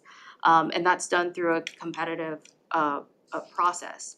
And so when you put a cap of the 5-year term on the license, you're limiting the license term, and it would basically undermine the public auction framework issued by BLNR, because it would disincentivize amortization, and it would probably disincentivize those lessees who would be best qualified to go ahead and execute on those licenses. Another issue that Deputy pointed, or that she talked about, that we also agree with, is that the public trust doctrine was extensively discussed in the Waiahole case, Waiahole 1, Waiahole 2, and Navai'eha in 2000, 2002, and 2004 respectively. And those cases talk about the public trust. The case specifically says that public trust is looked at in a holistic perspective. So while there are 4 articulated purposes in the bill, that would run contrary to the public trust doctrine, and it risks narrowing the court's view of the public trust doctrine. One of the important parts of Waiahole 1 is that it talked about seaworm's role and BLNR's role. And basically, seaworm helps to regulate the uses of water in the stream and the quantity of the amount of water in the stream, and BLNR controls the water licensing. The way that this bill is structured, there could be some jurisdictional issues amongst the agencies. And finally, our last major concern, we have others, but the last one I'll highlight is there is a rebuttable presumption here. And when BLNR issues their licenses, they don't issue it with the presumption, or they cannot issue it with the presumption that one entity is bad, or one entity, I wouldn't say bad, I'm sorry, one entity is not qualified. They have to look at it on a fair ground based on the facts before it, on a case-by-case basis, as Deputy had alluded to. So we would also highlight that the rebuttable presumption might also be problematic. I'm available if you have any further questions. Thank you. Thank you very much. Next we have John Healy on Zoom. Oh, I forgot. Hello, can you hear me? Yes. All right, very good. Thank you. I've submitted written testimony. I'm John Helly. I'm a research scientist studying water all around the world, in various places around the world. I'm a Maui resident and a member of the Board of Water Supply in Maui County, although I'm representing myself as a private citizen in this instance. I'm going to go through, attempt to clarify some of the language in my written testimony based on some comments that I've had. I'm going to start with the fact that Maui is kind of a poster child for the confusion that is derived from the proliferation of responsibilities and decentralization of responsibilities for water supply integrity, regulation, and authorization of water access to purveyors. So Maui, for example, has 197 different owners of groundwater wells, only one of which is the County of Maui Department of Water Supply. And this is an example which is typical of the fact that a lot of people assume that the county is responsible for all of the water resources in Maui, when in fact it's only really responsible for a small fraction. The chaos that's ensued in West Maui regarding Kapalua and other examples that I could go into but will not reflect this problem. And it's a structural problem. This legislation will go a long way in fixing that by authorizing the county to act for all of the citizens and all of the water resources that are in the public trust. Another example of that is that reporting for the water extracted from Maui's aquifers is completely voluntary at the moment. And there's basically no enforcement to ensure that that reporting is accurate or complete. And it's broken between Seaworm, who gets reports on water quantity, and the health department, which gets reports on water quality. And it's an important distinction that I think this legislation should perhaps recognize. The splitting of the authorization of access to water and control of water, whatever way you want to frame it, whether it's licenses, permits, or otherwise, is decentralized across the Department of Health, the Commission for Water Resource Management, and the Public Utilities Commission. The Public Utilities Commission is responsible for the private water purveyors, and neither the county nor the state, CWRM, has the authority to determine how they behave or to monitor their compliance. Mr. Healy, can you sum up your testimony? Yes, just a couple more points on the amendments. County priority protection is language. Can you sum up we have your written testimony. Can you sum up your testimony? Sure, I think the summation is that the amendments that are offered are attempts to clarify the legalese in the favor of protecting the county, in favor of protecting the citizens and the public trust. Thank you. Okay, thank you very much. Okay, next up we have Shay Chan Hodges, individual in support. Aloha. Thank you so much for the opportunity to testify. My name is Shay Chan Hodges, and while I consult for the Maui County Water Authority, I'm testifying today on my own behalf. I just want to say I did submit written testimony. I support HB 2434's focus on examining the functional characteristics of non-county water license applicants. As we know, water is not just another resource, and our Constitution recognizes it as a public trust held for the benefit of current and future generations. In today's economy in Hawaii, many large water operations are owned through complex layered structures where a local operator may be controlled by mainland or international investors. In those cases, it can be difficult to know who actually decides on capital investments or water allocations and whether those decisions reflect local stewardship or remote profit goals. Financial structures also matter. Some entities are financed by investors expecting specific returns within fixed timelines. Those models can pressure management to prioritize short-term gains over long-term reinvestment in maintenance, watershed protection, or climate resilience. HB 2434 allows the state to look at whether an applicant's internal systems actually support reinvestment, not just promise it.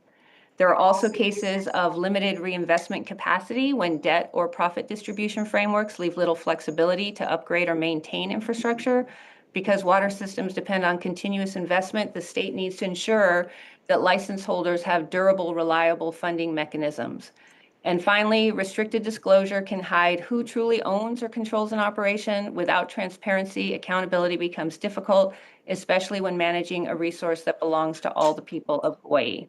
And we are currently experiencing that on Maui. HB 2434 does not exclude private or non-county participation. Rather, it creates a rebuttable presumption based on structural risk factors while giving responsible applicants a clear path to demonstrate transparency, enforceable reinvestment, and genuine alignment with long-term public trust obligations. Water licenses shape our watersheds for generations. HB 2434 ensures that decision-making structures governing Hawaii's water are transparent, accountable, and designed for stewardship, not short-term extraction. Mahalo for your thoughtful consideration. Okay, thank you very much. That's all the people we have registered to testify. Is there anybody else wishing to testify? Farm Bureau?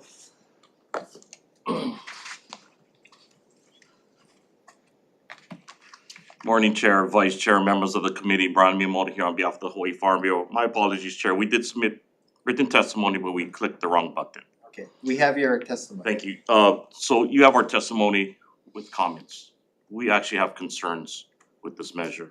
As you heard testifiers say, non-county applicants of water licenses are limited to a 5-year license term if the bill passed with an additional 5-year extension.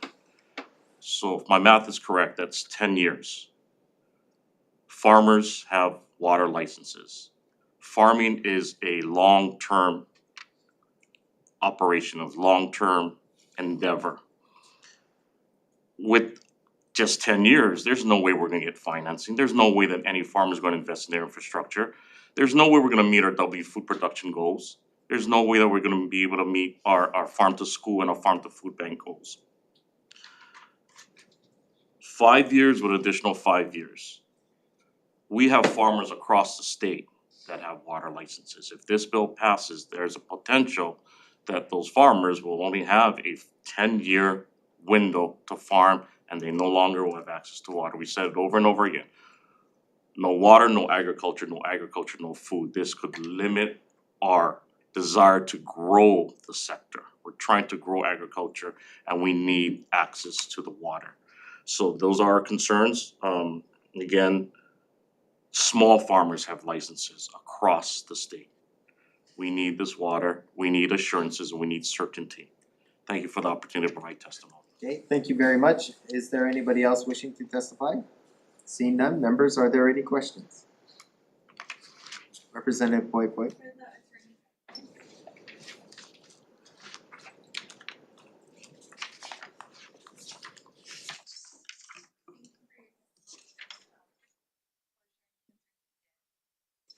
So the Public Utilities Commission does something similar sometimes where it does use evaluate beneficial ownership and control structures when considering outside influences and decisions that they make.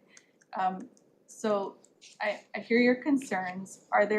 Is there specific definitions or objective criteria that you would suggest that could cure any of the weakness that you bring up in your testimony? And So I think if I can explain our licensing process, and I think Deputy and our land administrator of DLNR Learning Sock is here, so if I miss out on anything, I may defer to them.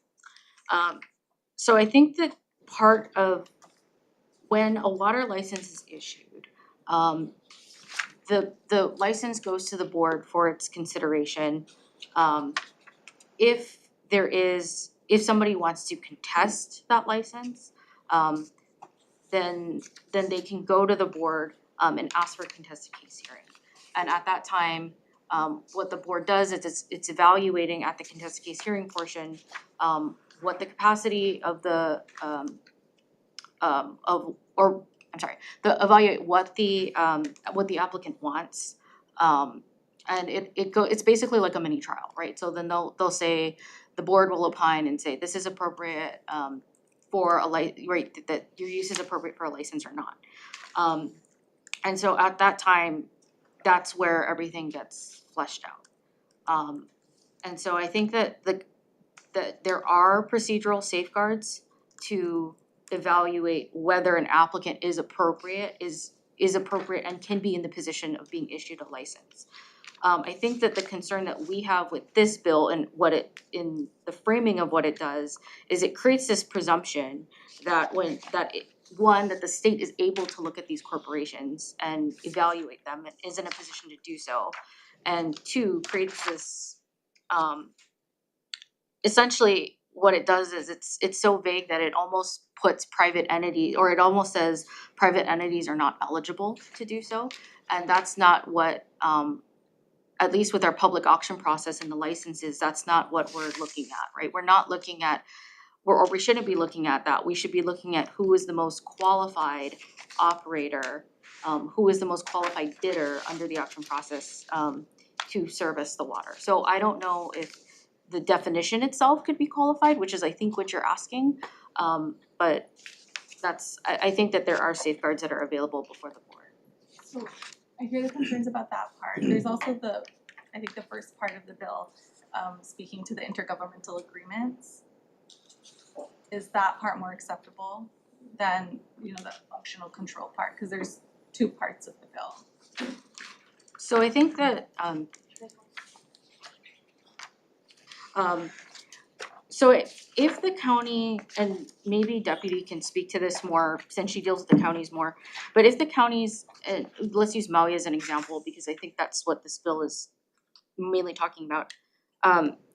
If the counties do want to set aside, then they would be able to speak with the board and try to entertain a proposal for a set aside. What's involved with the set aside is a couple of issues. One is whether the board would look at a couple issues. One is the county would have to show, right, that one, they are in the process of, cause these are not public infrastructure, right? So they'd have to prove that, one, they're in the process of eminent domain so that they can take over the infrastructure of the system, which can be costly. But they would need to show proof of those proceedings, which are also complicated. And then two, that they also have the capacity to maintain the system. And at the time, I know that, I mean, at current time, I don't know if that has ever been proposed to the board yet, but those would be, something that we would consider if the county wanted to do a set aside, which I think is in the form of the MOA that is referenced in the bill. Thank you. Okay, thank you very much. Members, can we move on? I have a question, Chair. Because we have 6 more bills to go to before. Go on. Understood. One question to farmers, please. Thank you, Chair. Obviously, farmers are hugely important to our society, so is there any language you would offer that would carve out some protections for farmers or address your concerns? Thank you, Representative Shimizu. Brian Miyamoto, Hawaii Farm Bureau. I think that's a policy decision on the legislature. If you wanna carve farmers out, protect their water, we're all for that. We're here because we believe the bill may jeopardize our access to water and our ability to continue to farm. Understood, but this bill is addressing a concern that's trying to address some concerns, so can we have both worlds where it's not either or, but it's a and, where we can address the concerns that the bill is proposing, but then again have some kind of language to protect farmers? That's what I'm asking. I don't know, I'm just asking you. We would appreciate language addressing farmers, but we also again, coming in from the angle of the 5-year, the license terms, but also I think as testifiers it suggested, this is about Maui and is the irrigation, or does the counties, not just Maui, but other counties have the resources to operate these systems? Again, on Oahu, some of our farmers are on municipal, so we do get irrigation water from them, but a lot of it is private systems. And again, we just look at this as a risk to farmers and ranchers' access to water. So I don't know, Representative. Again, we are coming in from the angle that we are protecting what we believe the state wants, which is agriculture production, and protecting our ability to do that by protecting our ability to access water. Thank you, Chair. Okay, good job. Okay, we're moving on. Next up, we have HB 2426, relating to state parks. First up, we have DLNR in support. Good morning, Chair, Vice Chair, members. Alan Carpenter, Acting Administrator for the Division of State Parks. Stand on our written testimony in support with comment, and I would simply like to emphasize that we cannot take on new lands without fiscal and staffing resources to properly manage and care for them. Thanks, and I'm available for comments. Thank you. That's all the people that we have registered to testify. Is there anybody else wishing to testify? Seeing none, members, are there any questions? Representative Shimizu? Can you explain what is the reason or purpose for necessitating this bill? Excuse me? Why do we need this? So this is actually the brainchild of one of your colleagues, Rep. Cush. It is envisioned to add open space and parklands adjacent to a fairly significant developed community within Hilo area. It's about 300 acres.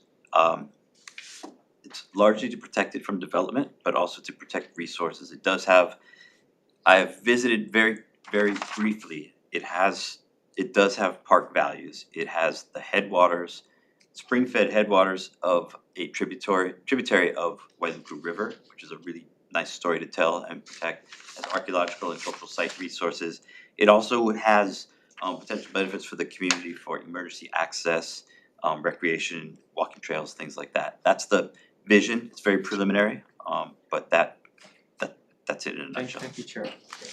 So, yeah, you can stay up there. How many staff would you need? We haven't evaluated yet. I mean, we still have a ton of due diligence to do. Okay. I literally have not even walked the land. I've only driven around and looked at it from the outside, all the multiple parcels. All right, that's all. Several. Several. Can you do a community-based? There are potential community-based partners as well, right? But I still think we need staff to leverage them as well. Okay, thank you very much. Thank you. Okay, next we're moving on. Next up, I need a second. Next up, we have HB 2361.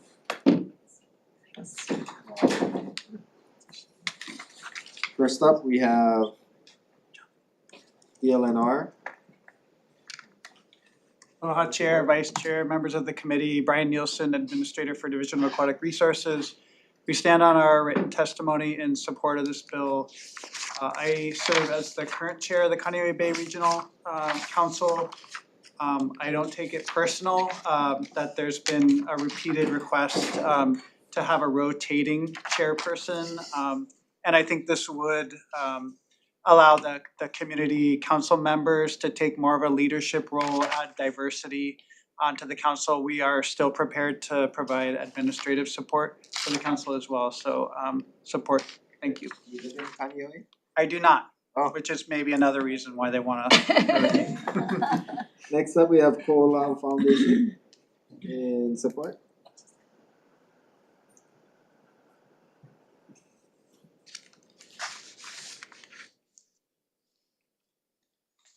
Aloha mai kako. Mahalo for allowing us to testify before you. You've already gotten our testimony, but I wanted to tell you, I have a long history of watching the regional council in its various lifetimes. I remember when Ken Ito was still a legislator and he was very involved in the council's operations. We always have had a problem in Kaneohe Bay between the traditional fishing practices and the overgathering problems, and including the aquarium fish problem. We needed this council to continue to function. So there was a time when they almost sunsetted it, and we fought against that, and they kept it. And we have to commend Brian Nielsen, who really helped kind of revive its standing and its purpose, and working well with the council members that come from all the different sectors of people who use the bay. But we've always wanted a rotating chairmanship, and this administrative support will maintain its stability, and we're grateful to DLNR for the help so far.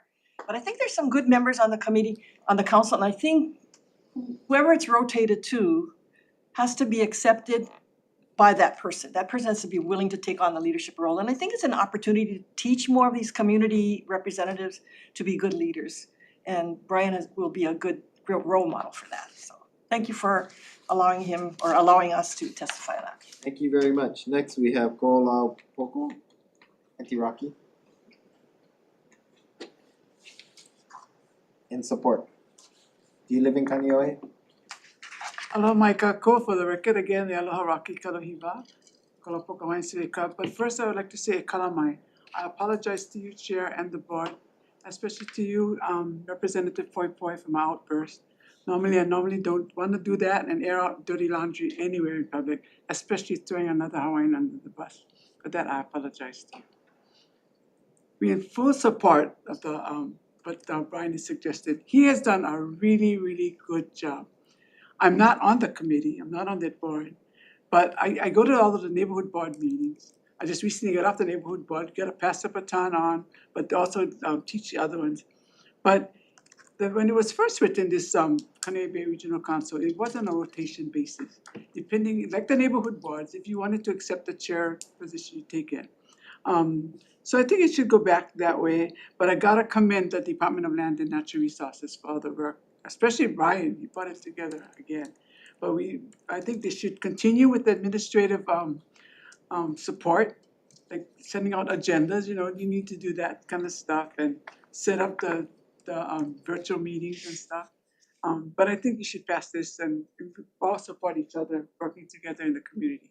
Mahalo. Thank you. That's all the people that we have registered to testify. Members, are there, is there anybody else wishing to testify? Nobody on Zoom? Members, are there any questions? None, we're moving on. Next up, we have HB 1712 relating to the State Building Code Council. First up, we have BIA in support. Yes, come on. Did we skip on? Oh, yeah, we did, sorry. We're gonna go backwards. I skipped one. We're going, sorry. Next up, we have HB 2395. See, that's why I got great people next to me. Relating to taking of marine deposits. Thank you. First up, we have DLNR. Chair, Vice Chair, members, Brian Nielsen, Administrator, Division of Aquatic Resources.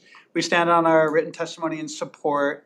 We believe when the prohibition was passed for the taking of sand and mineral deposits and dead coral, it was an oversight to not allow the taking of small amounts of these materials for research purposes, and it's created an issue when we get permit requests to do studies on microplastics where they need to collect sand.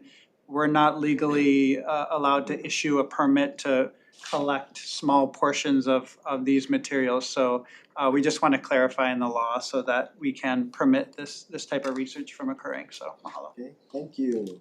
That's all the people we have registered to testify.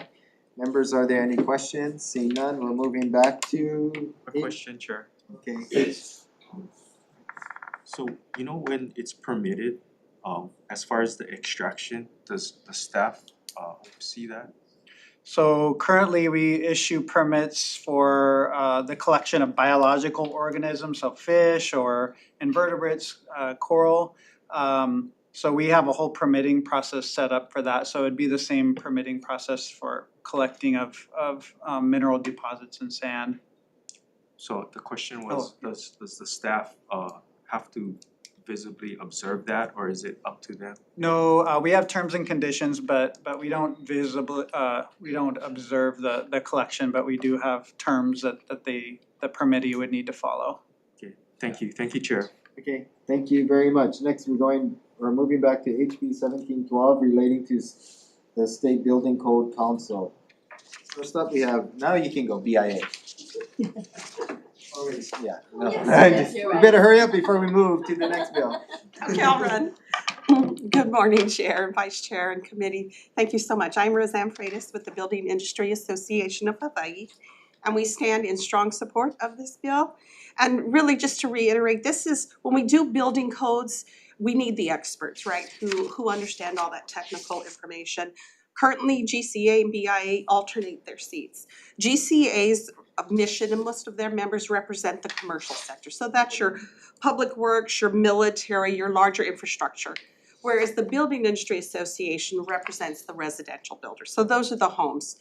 Both of those are valuable to Hawaii for our economic growth and to live. So having both of those experts sit on a committee together really brings that added value with the experts.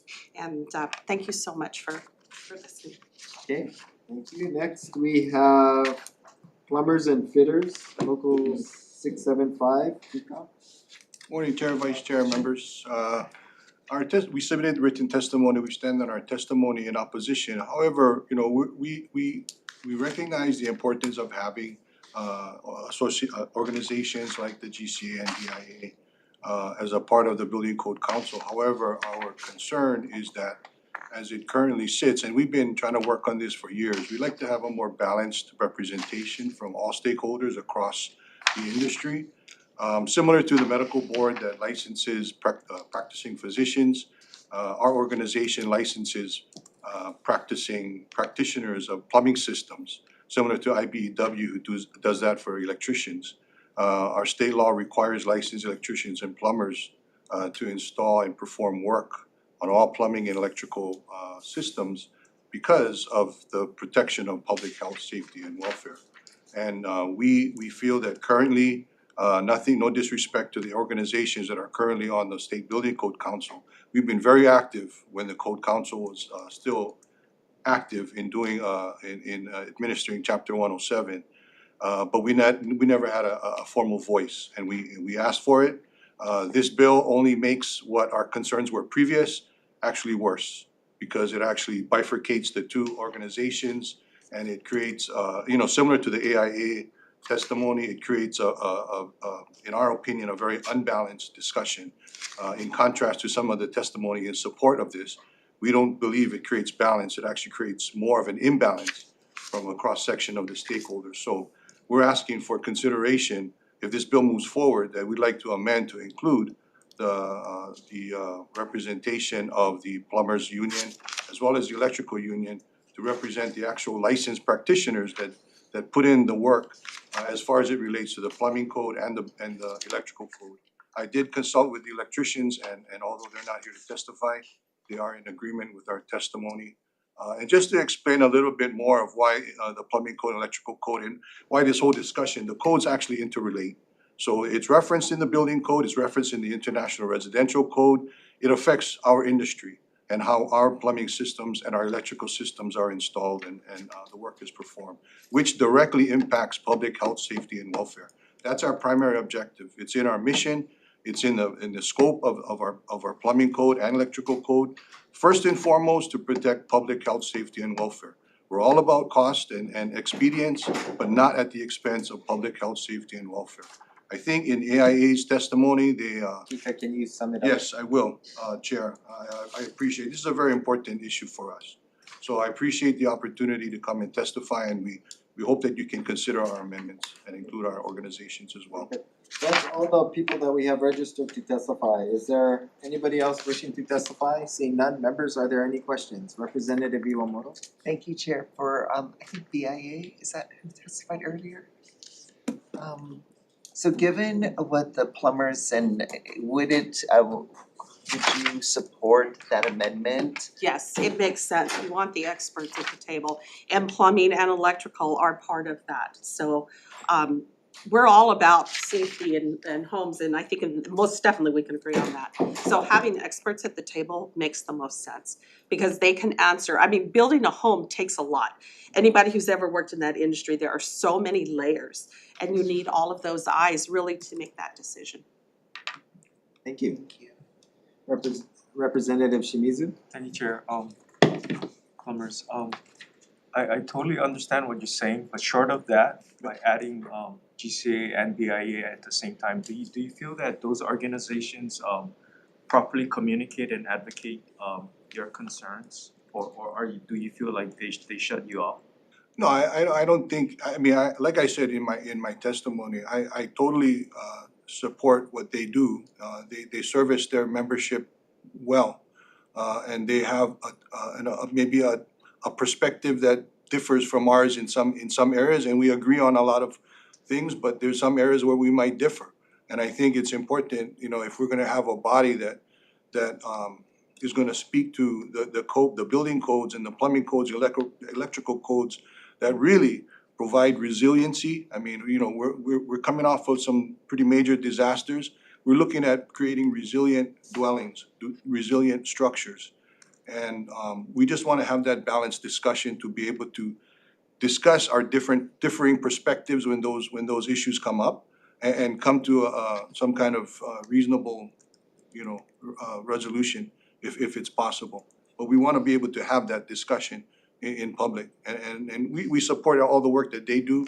It's just on some issues that, we may have a difference of opinions on some things. We just wanna make sure our voices are heard as well. Okay, thank you, Chair. Thanks. Anybody else has questions? Representative Iwamoto for the second time. Thank you, Chair Forkika. For instance, in my district, there's been a lot of buildings with plumbing pipes that were maybe installed using the wrong glue for that certain piping material. Is that the kind of knowledge that you think the plumbers would bring into the conversation about the building code, making sure that there is a heightened awareness that the materials and supplies that are being used are are being used correctly with the right compounds? Is that the kind of? I think, you know, materials are an important discussion, technology, advanced technology, you have new methods, you have new technologies, you have new types of materials. We wanna make sure that we're using a minimum standard to ensure that these homes are constructed with resilience in mind, as well as cost effectiveness and expedience. We also promote as an industry ways to conserve water, ways to minimize fixture counts, ways to work. We understand that cost is an issue, and we are more than happy to have those discussions as long as it does not impact the underlying protection of public health, safety and welfare. And a follow-up question if I can. Sure, for the third time. Well, okay. But in terms of like rating plumbing, pipes, fixtures, joints, you know, cause with the state authorized these 99-year leasehold buildings, I mean, are the plumbing fixtures supposed to last 99 years, or is that something that we need to be aware of as we're, you know, the lifespan of certain kinds of materials? Yeah, I'd be stretching if I stood up here and tried to give you an exact number, but I mean, we work with other organizations within the plumbing industry, worldwide organizations. We have discussions as far as development of the codes at a national and international level. And we hope to bring those resources to bear in these kinds of discussions to find that, if material, the wherewithal of material is an issue, we hope to bring the professionals to the table to have that discussion and find what's best for Hawaii, understanding that we have various issues to deal with. Thank you. Chair, last question. Okay, for the second time, go ahead. BIA, I understand that you're okay with adding these specialty trades.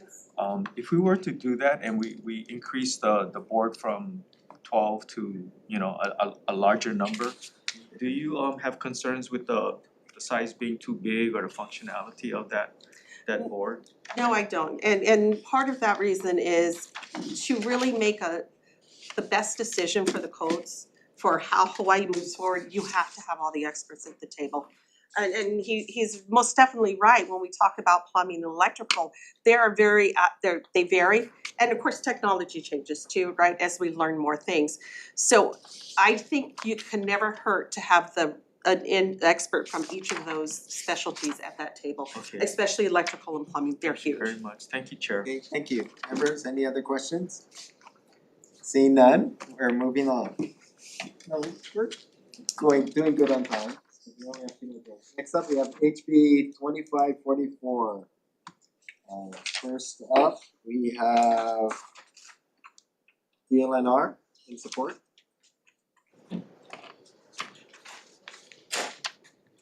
Hi, good morning, Chair, Vice Chair, and members of the committees. You have a written testimony, you stand in support, and any questions if you have.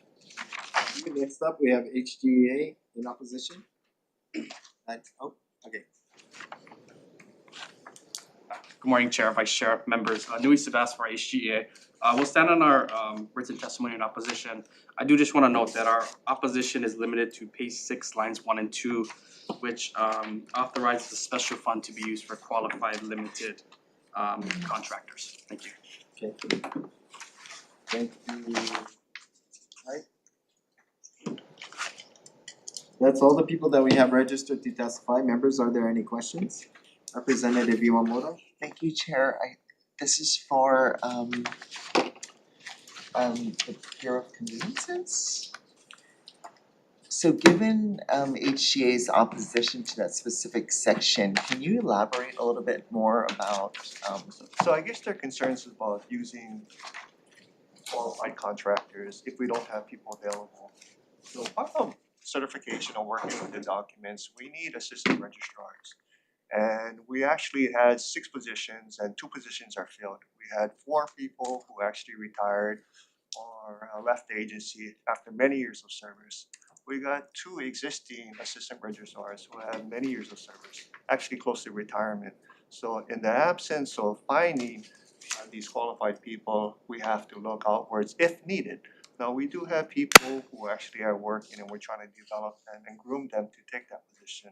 But the work is so specialized that people don't come in and say, I wanna be assistant registrar, learn title work or actually abstracting work. So the challenge of finding people is very difficult, and I'm always willing to work with HGA. We're trying to fill these positions, but it's just very difficult.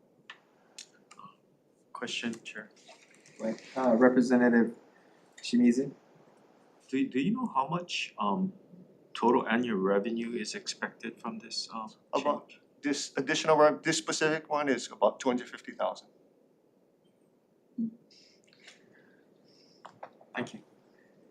Representative Belati for the first time. I know, I was gonna just say, Hey. I know, I was gonna say that I wasn't gonna ask any questions. Give you a little star like Marion Lee used to do, right? But this just this is calling you to ask a question. What is the pay for these specialized positions? $64,000. What is it Yeah, something that if we for- repriced it and it was, Oh, if we could reprice it, absolutely. So assistant registrar 9, SR 21, $64,248 starting pay. so why don't you go that route of trying to look at how to, Absolutely. It's a lot of work to reclassify these positions, and actually I'm working on other positions right now. But what, do you know what this type of person would be paid in another state? I wouldn't be another state, but it'd be in Hawaii. I have experience recruiting people and hiring people. So what would be a number to recruit people at? Over 100,000. Okay, so that's my question, thank you. How would you gain experience? You Sorry, I just so mumbling you- my question out, but how would you gain I will ask. How would you gain experience if you don't work in there, so it's Well, hard to find you can work in the legal field, paralegals. You can work in the title and escrow industry. You can work in real estate companies. So there's a variety of experiences you can work. But when you come into the land court specific, it's a specific statute, specific rules that you have to gain experience. And we have experienced people who actually would help you, bring you in, and actually train you, because it's a complicated, very specific process. Thank you very much, Representative Shimizu. Last for the question. second time. So in the bill, there's upgrades of hardware, software, automation, operational. So I mean, going forward with the advent of AI and technology, I mean, do you envision these positions being replaced ultimately? AI wouldn't be able to touch this because it's so specialized. AI would be applied for more of the easy questions about recording, prices, office hours, and so forth. But this aspect of this job, it's very technical. You have to have experience and training. Okay, thank you. Thank you, Chair. Thank you very much. I have a question for HGA. In your testimony, and I've seen this a few times now, that you said you wish to make it easier or more flexible to must be more flexible and competitive to recruit and retain employees. What specific, I mean, can you give me specifics on how to do that? I think there's generally two components. One, reforming the civil service hiring process so we can hire new employees faster. Okay. And then on the other side, looking at pay so that we can be a competitive employer comparable to the market rate and what's offered in the private sector. So for pay wise specifically, we'd encourage the department to look to reprice these positions to increase their salary. And they would need to negotiate it with us, and we are certainly open and supportive of having that discussion with the department. Alright, that's outside the scope of this committee, but alright, that's okay, we'll move on. Thank you. Next up, we have HB 1619. Relating to electrical vehicle infrastructure. First up, we have Department of Transportation and Support. Not here, we have Public Utilities, PUC. In support. Morning Chair, Vice Chair, members of the committee, Ashley Norman, Utility Analyst from the PUC. I'm here to offer answers to questions. We stand on a written testimony in support of comments. Okay, thank you. Next, we have, it's called the Office of Planning. Thank you, Chair. Stands on testimony in support with the offer of an amendment, and the purpose of the amendment is just to standardize the language, the new proposed language with the current language that's currently in the chapter. Okay, alright. We also had testimony from Hawaiian Electric in support. That's all the testimony that we have, and anybody else wishing to testify? Seeing none, members, are there any questions? Nobody have? Representative Shimizu? OPSD. We have her. Just clarifying it, excuse the question, but just streamlining this approval process, but we're not funding any actual stations, correct? The bill does not contain funding for putting in any of these stations, that's correct. And we're allowing the county to have more say in this. That's correct, yeah, nothing about the process changes, just the just this one addition. Thank you, Chair. Okay, members, any other questions? I have a question real quick. So will all the other triggers still be there? So like if it's a charging station over 500,000, what is the threshold now, 500,000 or is it 1 million? I actually don't know, perhaps another testifier would, I apologize, I'm on my 7th day in my job. So Congratulations. I'm not, thank you, so So, I'm not can we- able to answer very technical questions. Can we ask you stuff that happened 8 days ago? I was not there, I don't know. Okay, So what was your question? The threshold? well, so there's triggers for an SMA, so we're exempting out an SM for charging stations. Will the other triggers still apply? So if there's a big charging station with a big solar PV roof that's over $1 million and the SMA trigger is $1 million just because this is an electrical if it's an electrical charging station, is it exempt? Right, so are we exempting all the triggers with this? I mean, admittedly, I think that's a very good question. You know, the planning aspect of this bill is not the expertise of the commission, but it's certainly something we can research and provide an answer to. I don't think it's actually expressly stated Yeah, to your it point doesn't, in the bill. right, Yeah. it doesn't state that, so I don't know how it goes, Like it cause might be vague. I can imagine exempting out a small charging station if you're just gonna plug it into your wall and or do upgrades, a 220 volt a watt charger. Well, I mean, there's language I think that speaks to like minor structure, but I don't know, I guess to your point, where is the threshold to define minor structure? So sounds like we might need to research that further to answer your question. We can certainly Yes, get back to you. no, you answered my, well, Kind of. yes, that's good.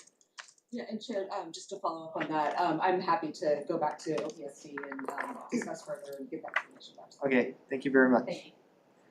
No questions? Seeing none, we're gonna recess.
Okay, we are reconvening our hearing on water and land.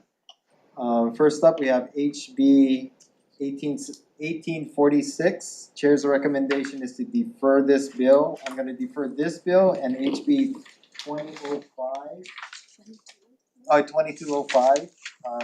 I will work with the introducer to work out the problems on this bill, and we may bring it back. There's another bill moving in the Senate similar to this, so we may hear that one. Or, yeah, if we can work it out prior to Thursday, we may bring these bills back. But for now, they're deferred. Next up, we have HB 1802. The chair's recommendation is to pass this out as is. As DLNR said, this bill is okay to them. Okay, any comments or concerns? Seeing none, Vice Chair for the vote. Okay, we are voting on HB 1802 HD1, recommendation to pass unamended. Chair and Vice Chair vote aye. Rep. Belatti? Aye. Rep. Ichiyama? Aye. Rep. Iwamoto? Aye. Rep. Poi Poi? Aye. Rep. Woodson? Aye. Rep. Shimizu? Aye. Rep. Souza? Aye. Motion adopted. Okay, thank you very much. Next up, we have HB 1571. The chair's recommendation is to pass this out with an HD1, and I'm going to change it so that way there's a requirement for the development or it's not a development, the condominiumization has to, they have to present to the neighborhood board. That's what it is. So I'm gonna add that requirement versus making a report and all that other stuff. Any questions or concerns? Seeing none? Well, I'm just gonna say I'm gonna vote with reservations. Okay, thank you. Chair, I'm sorry, but I'm gonna vote no on this. Okay. Thank you. Vice Chair for the vote. We're voting on HB 1571, recommendation to pass with amendments, noting the reservations of Rep. Iwamoto and no for Shimizu. Any other reservations? Any other no's? Recommendation adopted. Okay, next up we have HB 2047. I will defer to the introducer to this bill. I would suggest recommending passing the bill today onto the next committee with a defective date. And this is a really important and hard conversation that we need to have. But the intent of this bill is not to take anything away. It's really about building up and strengthening the Ahamoku system so it can function within our state government, and it is within our state government at its fullest capacity, and being responsible with taxpayer dollars. And really it's really about reinforcing that vision, not dismantling it, by incorporating accountability and transparency measures for greater public trust. So I appreciate your consideration of my suggestion. Okay, pass this out with a defect date. Okay, Chair's recommendation is to pass this out with it. Oh, anything in the committee report? As this moves forward to consider language or amendments to look at that part about where the executive director is housed. Okay, And I'll do that work too. okay. Representative Belatti. I have a concern that DLNR wasn't here to provide testimony because something that we heard in the testimony is that there is a need for assistance and funding that, you know, may not be in the scope of this bill, but I think it could go a long way in helping. And it just seems to me that this committee has been, you know, trying to do things on its own far too long. And so I wonder, I mean, and again, we don't have finance on this, but it sounds like they do really good work, and so partly might be we're underfunding them as well to function as a you know, a kind of strong committee. And I just wonder, it would be really good to know what kind of administrative support DLNR is giving to them. And we can talk about that after. I do know some response to that. Okay, thank you. Okay, Vice Chair for the vote. Okay, voting on HB 2047, recommendation to pass with amendments. noting all members present, are there any reservations? Any noes? Seeing none, it's adopted. Okay, thank you very much, members. Next up, we have HB 2434. Chair's recommendation is to defer this for now. I'm gonna work with the introducer to see if we can fix some of the issues in the bill. And this may come back, like, well, we'll see if we can work through the issues of the bill. Next up, we have HB 2426 relating to state parks. The chair's recommendation is to zero this out, zero out the appropriations, put the money into the committee report. Defect date to 713,000. Defect date to 713,000. And I'm going to put a condemnation clause in here. And for everybody that's not familiar with that, by doing this gives the landowner, if you're familiar with a 1031 exchange, it gives the landowner tax deference on the acquisition or to sell to the state. The state doesn't have to condemn the property. It's just the threat of condemnation, they get this special tax deference similar to a 1031 exchange. So this is actually a gift to whoever's selling it to the state. What? Go ahead. May I? Yes. But why do we want to give them this tax, it's a tax deduction, tax credit? No, so it's a tax deference, right? Similar to a 1031 exchange. So instead of a 1031 exchange, you have 6 months to identify a similar property and you have to move your money there. Similar, okay. When on a condemnation or just the threat of condemnation, you have 2 years and you don't have to put all your funds into 2-year deferment. Right, so you have a 2-year, not a deferment, a 2-year process where you can identify the next property. Got it. Thank you so much. Yeah, this is very beneficial for the landowner to sell to the state. Okay. So please don't take it as a bad thing. It's a gift to the land. Gifts to landowners are always suspect. Well, you Okay. can go, well, alright. Thank you. Bye. Any comments or concerns? Seeing none, Vice Chair for the vote. Okay, voting on HB 2426, recommendation to pass with amendments. All members present, any reservations? Any noes? Okay, it's adopted. Okay, next up, we have HB 2361 relating to Kaneohe Bay. The chair's recommendation is to pass this with an HD one defecting the date to 713,000, and that's it. Which one was that? 2361 relating to, did I skip one? I don't think so. An extra voting sheet, I don't know. Oh yeah, no, 2361 relating to Kaneohe Bay. Where the director doesn't live in Kaneohe.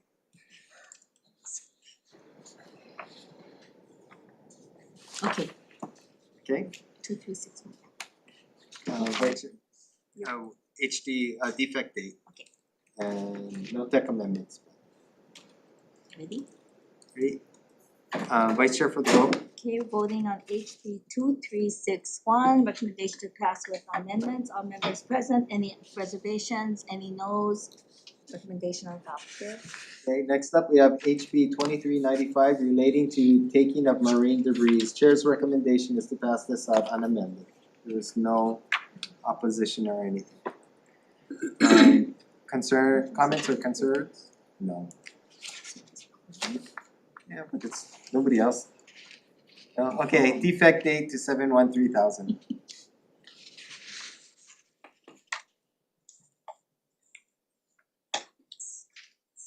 Comments, concerns, seeing none, Vice Chair for the vote. Okay, we're voting on HB 2395, recommendation to pass with amendments. All members present, any reservations? Any noes? Seeing none, the recommendation adopted. Okay, thank you very much, members. Next up, we have HB 1712 relating to the state building code. Chair's recommendation is to pass this out with an HD one. Add the plumbers amendments, so we're gonna add plumbers and electricians to the bill. defect date to 7/1/2000, and that's about it. Any comments or concerns? Seeing none, Vice Chair for the vote. Okay, we're voting on HB 1712, recommendation to pass with amendments. All members present, any reservations, any noes? Recommendation adopted. Okay, next up we have HB 2544 relating to administration fees. Chair's recommendation is to pass this out with an HD1. And that's about it. Change to effective date to 7/1/2000 and tech amendments. I don't think it needs tech amendments. Yeah. That's it.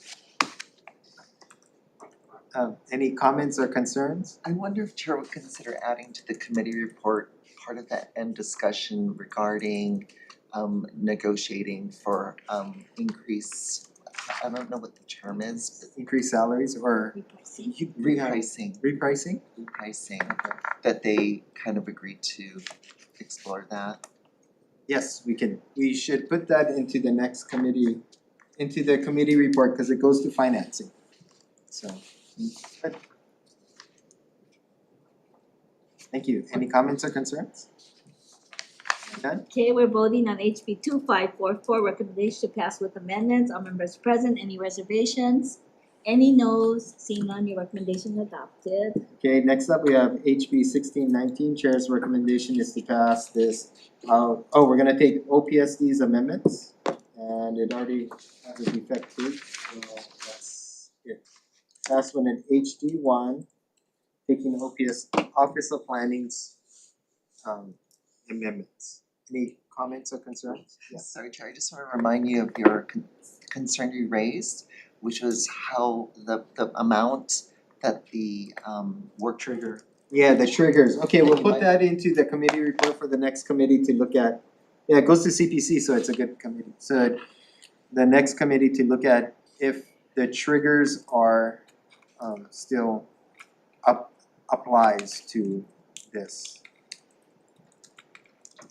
Good, any comments or concerns? Seeing none, Vice Chair for the vote. Okay, we're voting on HB 1619, recommendation to pass with amendments. All members present, any reservations? Any noes? Seeing none, your recommendation is adopted. Thank you very much, members. I believe we are adjourned.